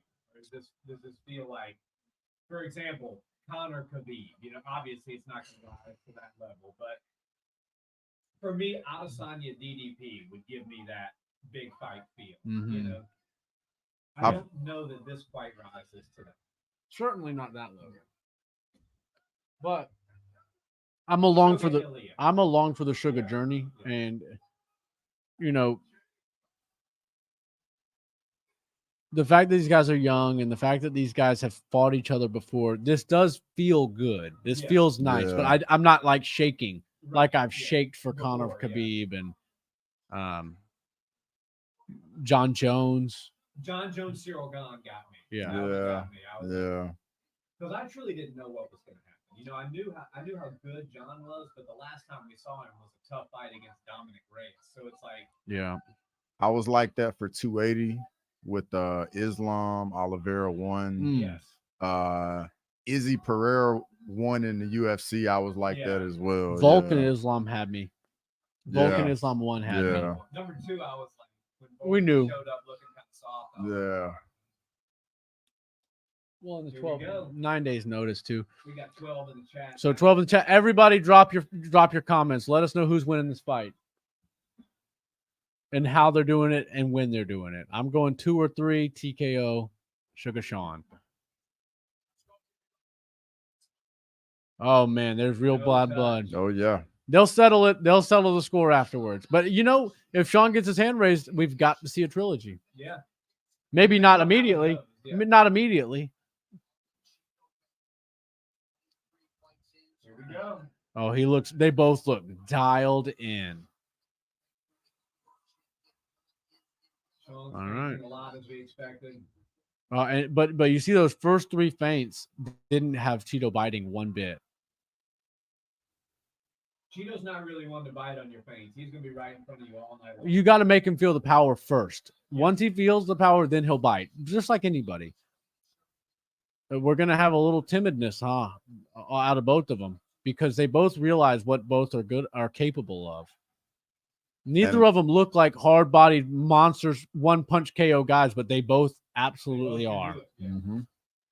Chito Vera put a foot in Frankie Edgar's face that he's probably still picking, toenails out of. And the fact it's the championship fight, man, the stress is even higher. Mhm. Yeah. All these colors in this ring are crazy. This is wild. Beautiful, Nice. beautiful Body. setting. And even more beautiful, the position. All right, he's going liver early. Cheeto felt that. That's 2 shots to the liver early. Sean just bit on Cheeto's face there. Yeah. Well, he knows Cheeto's a That powerhouse. shows you what Sean thinks of Cheeto's power.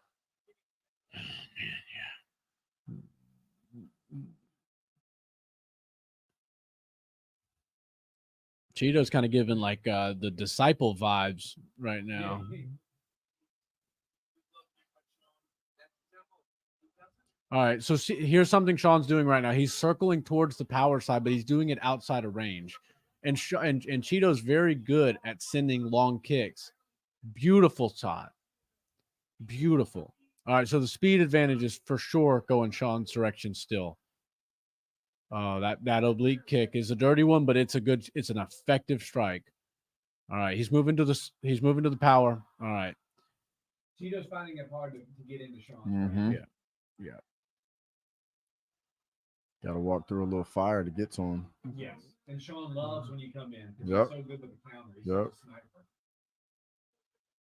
sniper. So yeah, the game plan is freeze Cheeto, and then eventually anger him with the freezing and have him come in. And one of those mock charges that Sugar does is going to wind up getting Cheeto exposed, and he's not going to throw anything, but Cheeto's still going to crash. And when he does, Sugar's going to have something waiting for him. Something up the middle, something often. He's going to James. Oh, Beautiful. nice. Right there by Sean. His ability to maintain range is really impressive.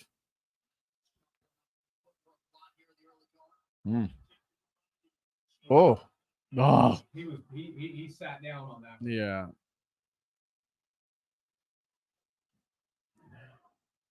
Very similar to the tattoo on his ribs, floating like a butterfly, stinging like a bee. He does move very well, but when he does lock in and plant his feet, he throws hard. Cheeto seems a little bit frustrated with the speed. Yeah. The speed and the fact that he just can't get in. and then you got to remember the first fight was in the Apex in that smaller cage. Yeah. Yes. The bigger cage favors Sean. Mhm. Yep. Yeah. Bigger Ooh. cage, and the fact that Sean really doesn't seem phased by big moments. He does a great job at dealing with the pressure. Nice. All right, when these Sean really wants that KO. when these combinations with Sean's hands start coming through, they're going to start landing because Cheeto's kind of so he's active with his defense, but when Sean comes in, he's trying to catch punches, and Sean's already set up a great combination to land straight down the pipe.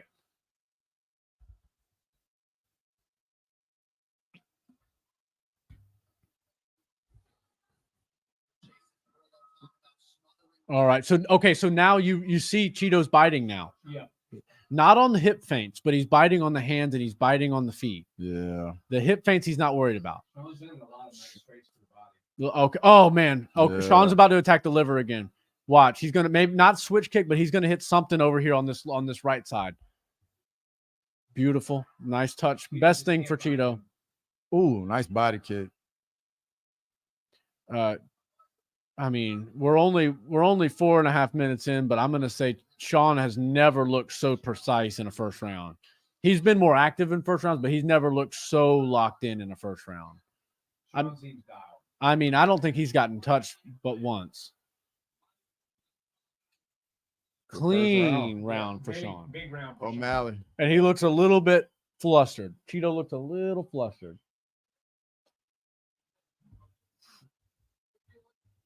Big round for Sean. Yep.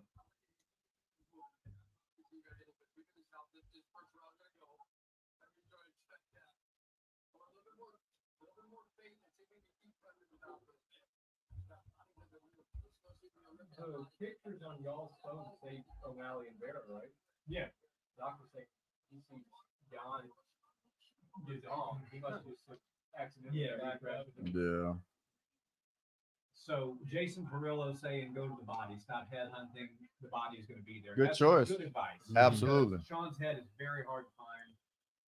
Also, I think sometimes Cheeto, and a lot of people, but Cheeto will kind of just rush in to close the distance, Yeah. and you have to be more deceptive when you close distance. You have to use angles. You have to make the person forget for a moment where in the octagon they are. Yeah. I think Cheeto should like throw some combinations and end them with leg kicks. Yeah. Hands to set up the Yep. feet. Yep. Beautiful. All right. That one landed a little bit worse than Sean wanted it to, but beautiful. That was a shoulder shot, but even still, the heel to the shoulder is going to cause a little bit of pain, a little bit of blood. Yeah. He's starting to bite on those pains now. All of them, because he felt the power. Beautiful. I mean, look at these long, straight punches. He's able to not only jab Cheeto's body, but he's landing the two on Cheeto's body too, and he's not changing levels to do it. It's very impressive. Very difficult. Beautiful. Clean. Okay, so right there, okay. If Sean does that same sort of combo, double jab two, and kind of hooks the two, but instead of throwing it to the body, goes on up top, he could find success because Cheeto's now concerned about his body. Some of those kicks and punches are getting to him, and he just doesn't want to get hit in the body so much. His hands are a little bit lower now. Defensive discipline is not where it was in the first round because he's looking to enter. He's looking to close distance.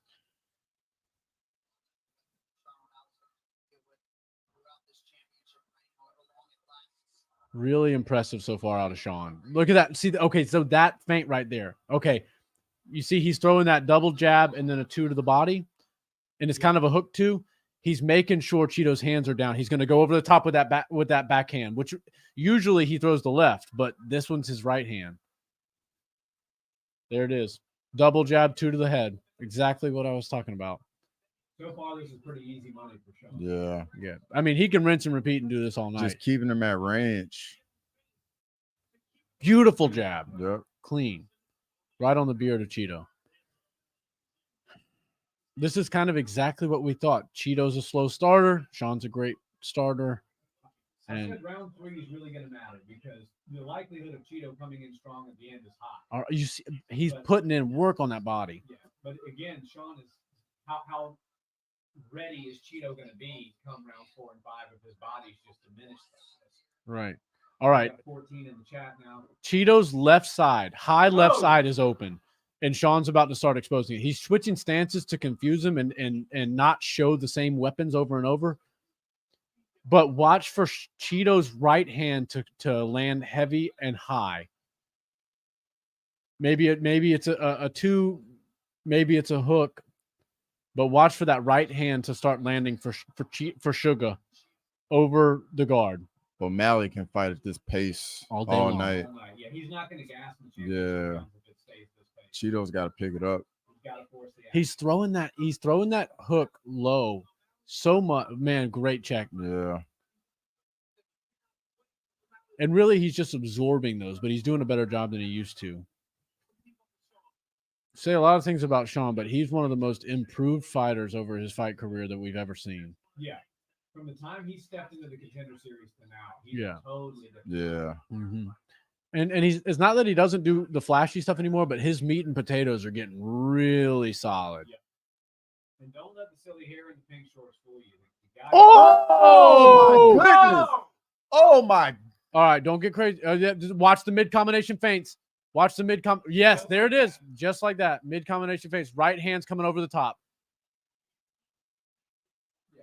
Dude, Cheeto's chin. Yes. Oh, it looks like he might have done something to his nose. Granted. Yeah, Cheeto's nose is busted. Sean's about to put the pressure on him now. And watch for the combinations. Watch for the feints. I mean, Sugar can kind of go in there and do whatever he wants right now. Yeah. Look at that. Jab. All right, he's bloodying his face up bad. All right. Watch that right hand. I actually think it's watch. good for Cheeto when Sean's just standing right in front of him trying to get the finish. That's when he gets the best chance, right? Mhm. Watch this right hand over the side or a kick, but he's going over the right side. Watch, he's switching stances out of it to disguise that weapon, but it's still there. Oh, Great there touch. we go. Great touch. At first, I thought it was a cut. At first, I thought it was a cut. Beautiful. Watch out. Cheeto's guard is getting lower and lower. Now the body's getting open. Look, he's lowering his guard again. Oh, God, nice counter. That's that too. I mean, Sugar's Nice looking check. Oh, dropped him. Nope. almost. It looked close. A little bit of both, right? A little bit of a flip, a little bit of a drop. Yeah. 2-0, clean. O'Malley looks good. And listen, when you have a fight that doesn't go to the ground, nobody gets dropped. It's hard to say a round can go 10-8, but these are as close to 10-8s as you can get without having a drop. Look at that, busted First up. cut in the UFC. Mm-hmm.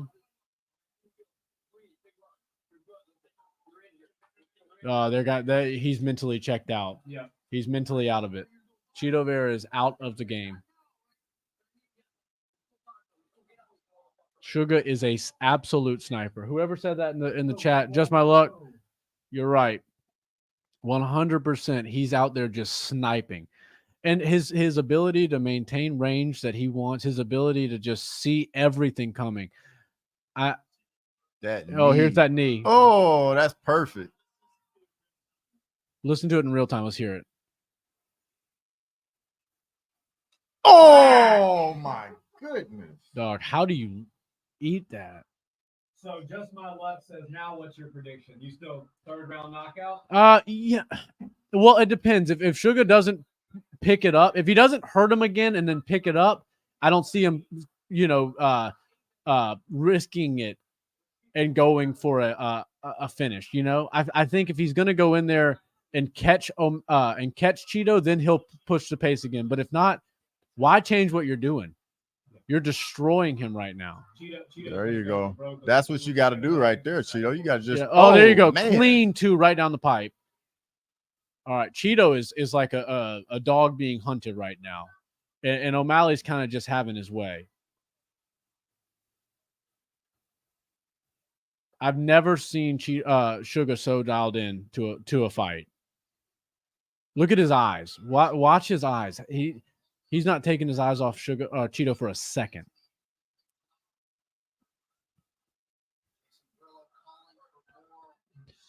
And I love that Sugar Sean, every time he enters, has a plan. He's not just throwing. He's not like, oh, maybe I'll throw this. No, everything is calculated and dialed. Yeah. He's kind of entered flow state on this. Yeah, this is crazy. He's going to start digging the body again with that hook, and then it opens up the high shots. Watch. He's going to spend maybe the next minute or so low kicking, body kicking, leg kicking, even punching a little bit, and that's going to open up the top again. I think Cheeto, with that cut on the right side of his face, is going to keep his hand up, his backhand, his right hand up. Oh. But his left hand is going to start to drag because he's getting hit in the body so much. Yeah, they're all purposeful for sure. Beautiful. Nice Look at that jab. Oh, look at that. Come get some of that, Ryan Garcia. You said you wanted to fight him in MMA. that length and that speed is just a tough combination to deal with. Oh, yeah. He thought we were crazy, but this guy can hang with Ilya Poirier. He beats Ilya.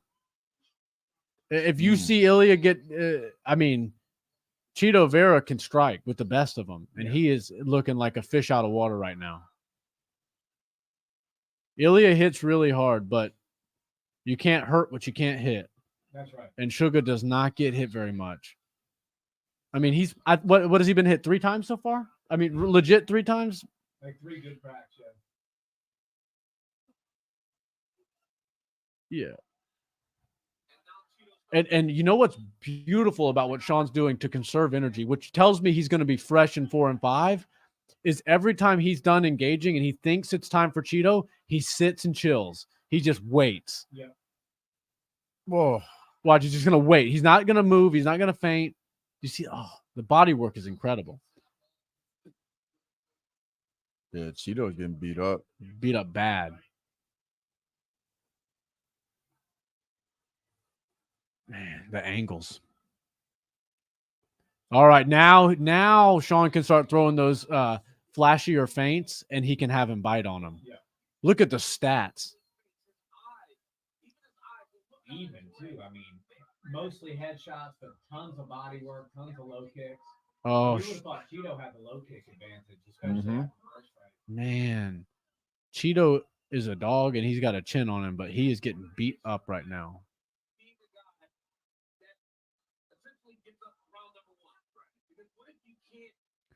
You see how composed Sean is right here? He's not wasting energy when he's outside and waiting to see what Cheeto brings. Nice cross.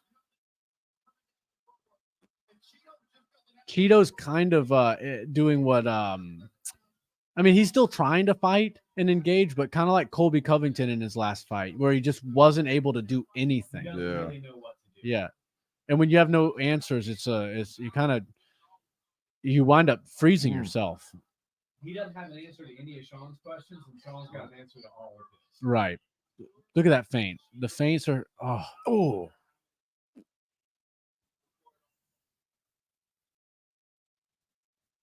beautiful. Oh, that was close. That was the closest thing Cheeto found.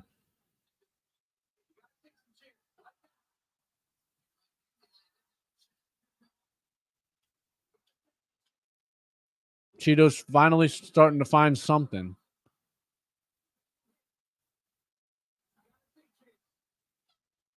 Rio Sugar. Don't be looking at him like that, Cheeto. I mean, do something before you. Dude, yeah, don't start throwing your hands up and punching at the sky. Why don't you punch your opponent?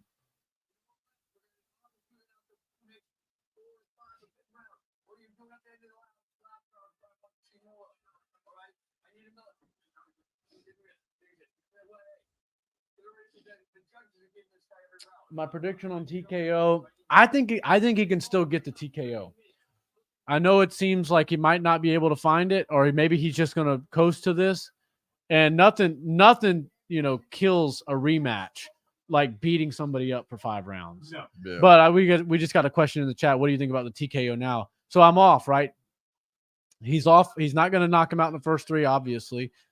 But I always thought Cheeto would come on strong. I don't see a Cheeto Vera like this winning a round moving forward. We knew that. Yeah, that's the thing. We all said that Cheeto's probably conventional wisdom says that he's going to come in strong in rounds 4 and 5. Mm-hmm. So when you've been beaten up for 15 minutes like that, can you really pull it together to come in? You have a daisy fresh opponent standing across from you who's got an answer for everything you've thrown. And man, look at Sugar is still dialed in. He's in that flow state. He hasn't escaped it yet. Yeah, Cheeto's got to just risk it. I mean, you're going to get touched a little bit because Sean. So here's another thing. The more Cheeto rushes, yeah, he might get touched a little bit, and Sugar can finish you moving backwards, but his percentage or the probability of him finishing you while moving backwards is less than his probability of doing what he's doing right now. Yeah. He's moving forward is always going to have more power, and being stationary, you're never going to be able to find him. Cheeto has a better chance at pushing him. And he's going to lose the very lopsided decision if he doesn't. Yeah. He's taking some risks. Yeah. I mean, it's a clean sweep right now. And this round so far is going. 10-18. Yeah. Yeah, it's hard optically. The judges don't usually do that, but I mean, maybe they should start.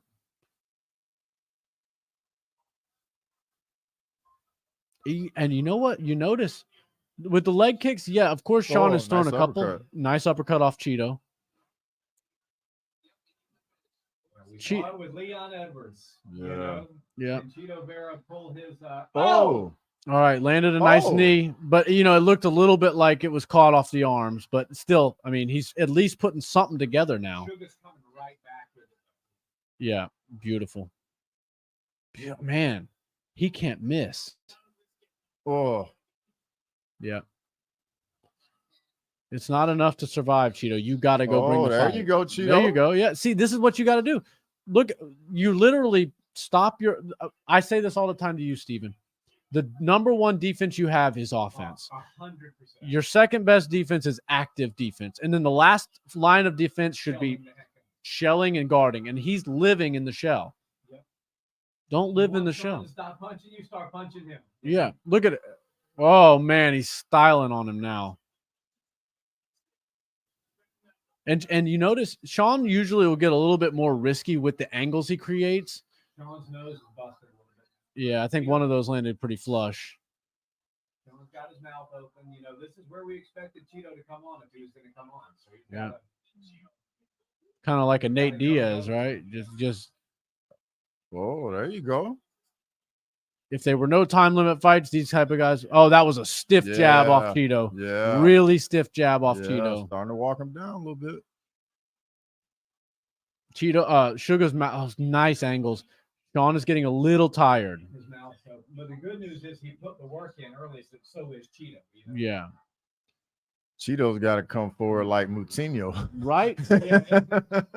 Exactly. I mean, he's That's proven the he's kryptonite. Yeah. got the chin for it, but Oh.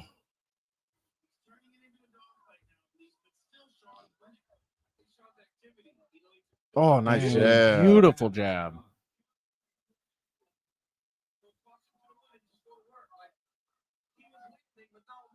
Sean's proven some durability of his own. Yep. For sure. I mean, he hasn't got touched much, but what Cheeto has landed, he's done pretty I damn. think Sugar did a lot of growing up in the Yan fight. Yes.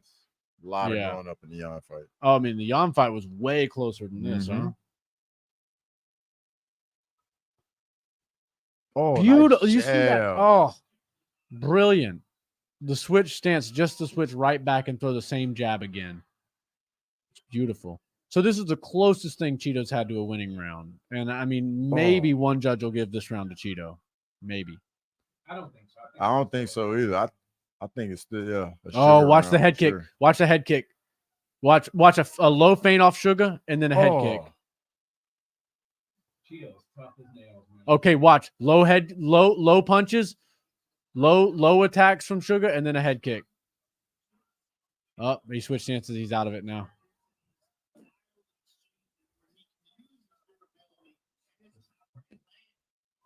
Oh, Beautiful. nice straight by Sean. Cheeto's walking into. 100. He's doubled up the shots from Cheeto. This ain't even close.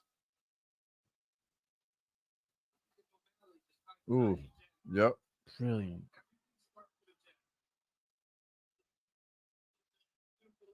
Cheeto's got to follow up those combinations. Yeah.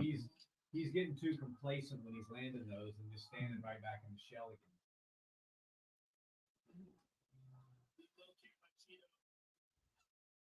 Look at the awareness. Yeah. Look at the awareness. The dude is living. I mean, he's living the dream. And he says he visualizes this stuff and then he comes out and makes it live. 5 minutes.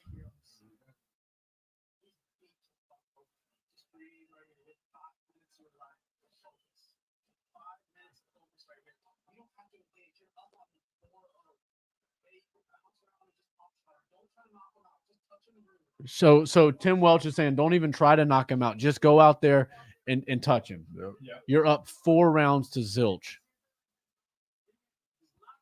He's absolutely right. Just my luck says Sugar still got that from damage alone, probably. Yeah, Yep. I agree. Yep. Four rounds to none for Sugar. Yep. I tried to read that and I said, I saw garage and I'm like, He corrected. okay. I was like, man, I don't know exactly what that means, but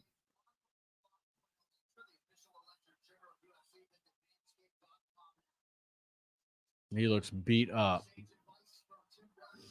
Are we going to see a wild Cheeto in this round, or is he conceded defeat? He has gotta do to. something. He has to. Because look at the rest of 35. Is he really going to get another title opportunity Never anytime again. soon? This Yeah. is Cheeto's last shot at the title. I mean, he's going to have to go on a real tear. Yeah.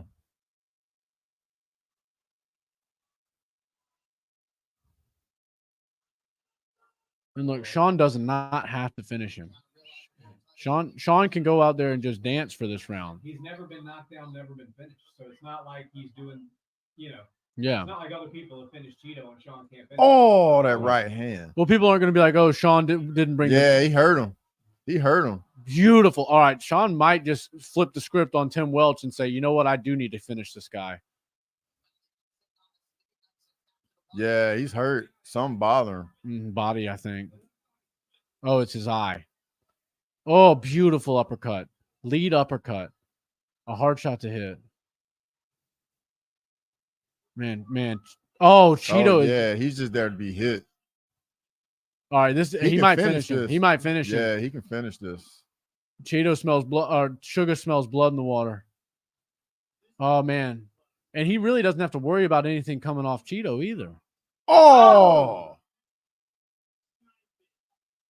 This ain't even competitive. Yeah, this is a beating. This would be an easy finish if it weren't for the fact that Cheeto's one of the toughest. Look at Cheeto's eye. It's shut completely. Yeah. I mean, this is as close to a flawless victory as you can ask for. I mean, this is incredible.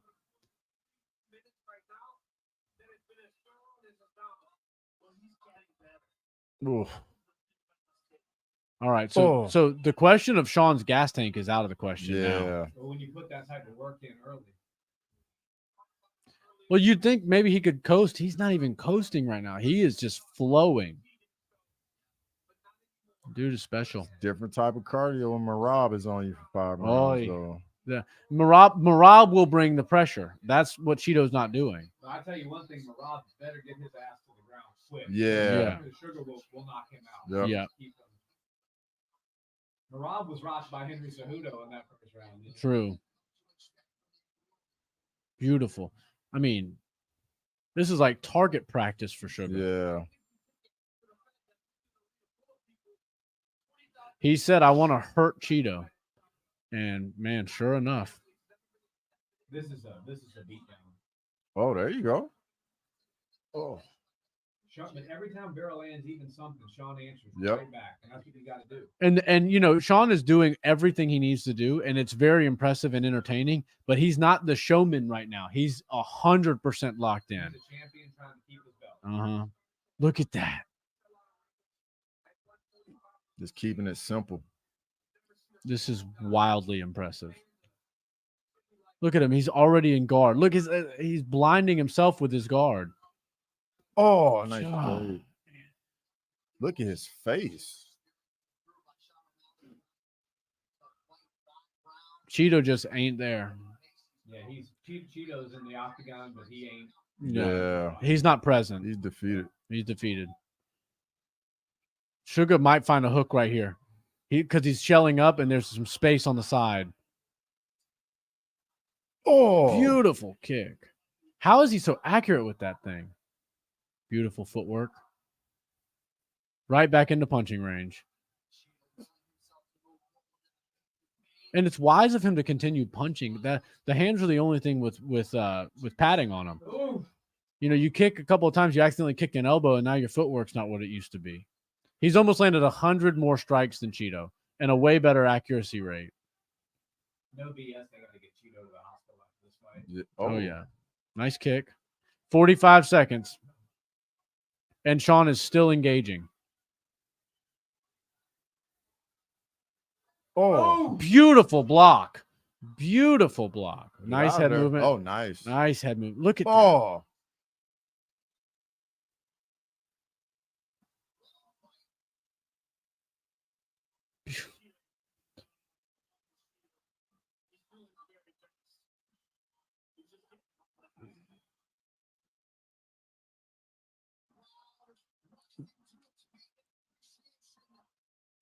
A lot of questions were answered tonight about Sugar Sean. Great first title defense. Insane. Insane. All respect, too. Oh, man. What a brilliant performance. What a brilliant performance. Man.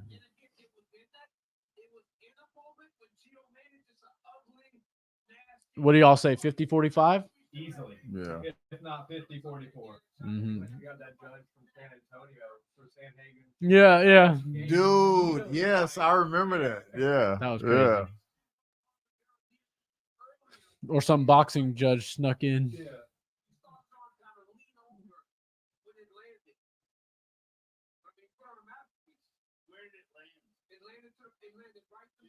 Yeah, that knee was nice. Yeah. Wow.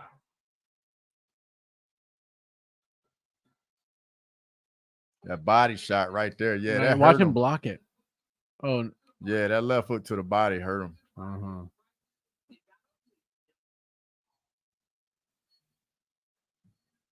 Oh, he might have broke his hand. He's wincing a lot when they're dealing with his hand. Ooh, that knee. Oh man, I don't think Cheeto will ever get dropped. Cheeto, yeah, you can't knock Cheeto out. Yeah.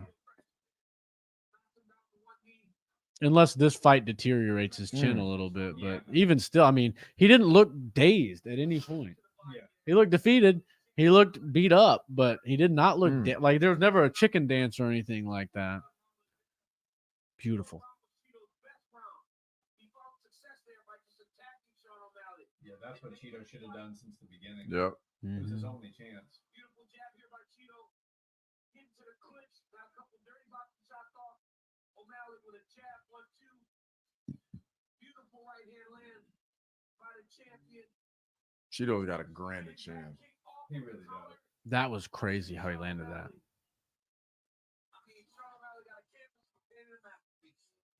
Just my luck said Holland was his only miss on that. Look at that stat sheet. 186. He more than doubled the significant strike. That's crazy.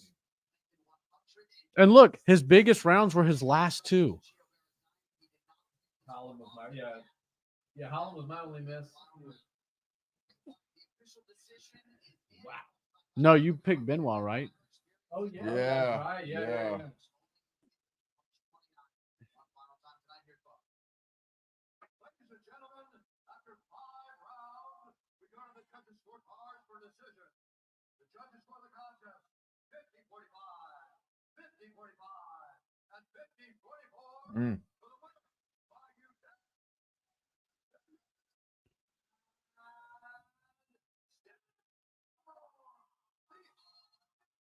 What a champ.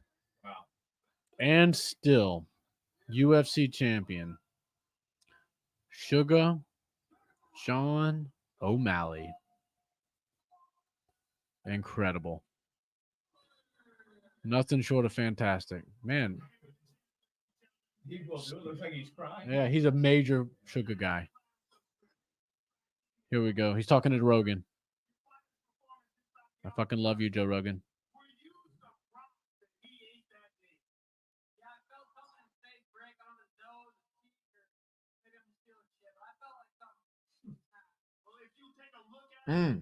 Oh, his cheek. Yep. Oh.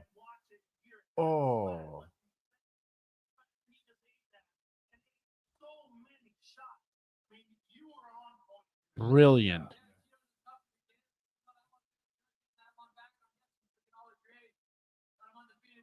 Yep, undefeated.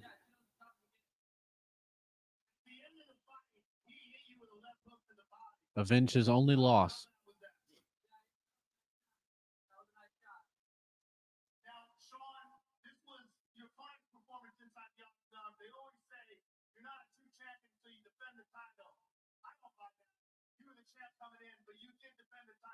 Yep, he's the champ, real champ. Sugar is proving it. Dana. Oh, Ilya.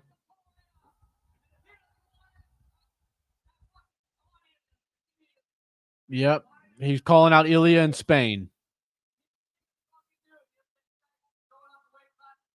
Yep. Going to 45 excites him. If they want him to knock out Merab, he will. But he knows the bigger challenge is going to 45 and challenging Ilya. I love it. And just like that, I think that could be like a huge fight if they wait a That's a little mega bit. fight. Yeah. Like, would you want that right now, or would you want him to wait? Yeah. Because I think if they Look at his wait- face. That's like Joanna. Yeah. Oh, dude.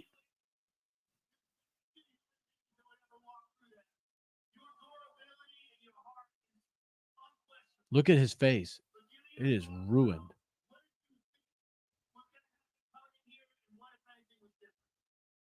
Great call out. All right, he's interviewing Cheeto now.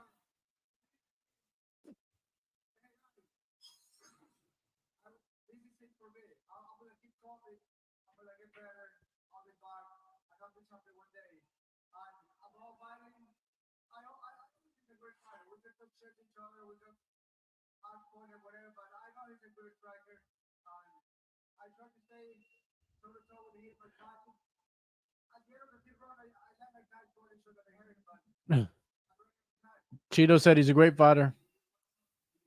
We go back and forth, but he respects him as a martial artist and basically could only talk about the one body shot he landed. That's crazy.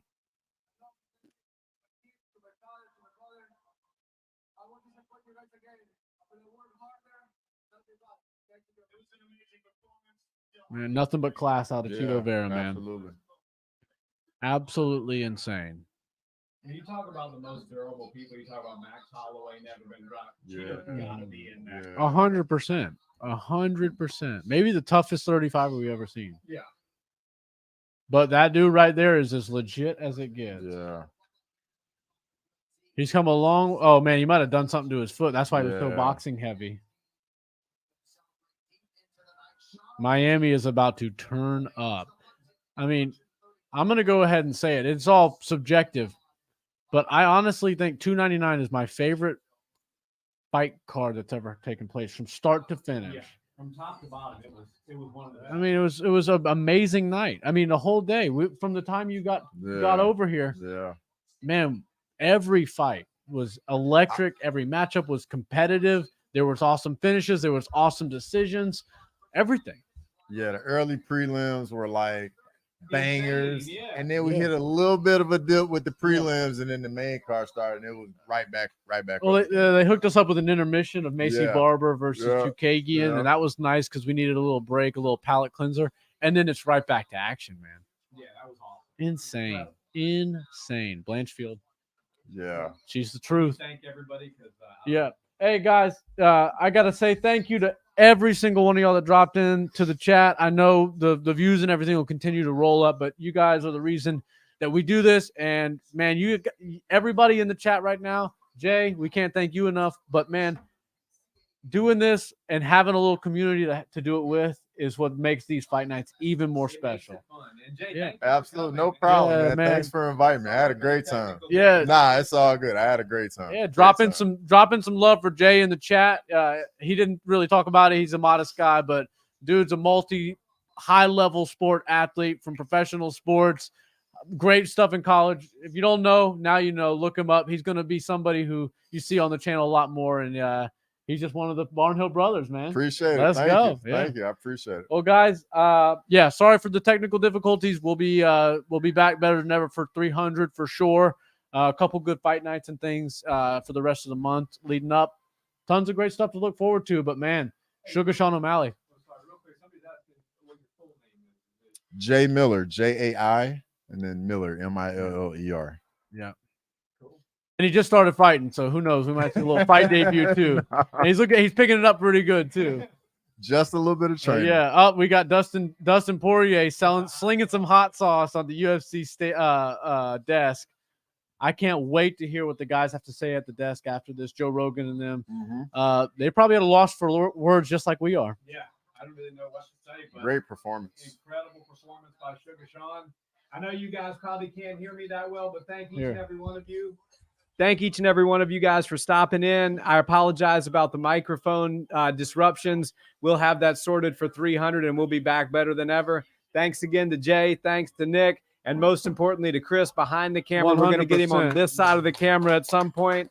And guys, we're just going to keep doing this and keep growing. So we will see you next time. We'll see y'all next time. Until then, enjoy what DC, John Anik, and the man himself, Joe Rogan, have to say about the fight. You're not going to want to miss this. Later. Peace.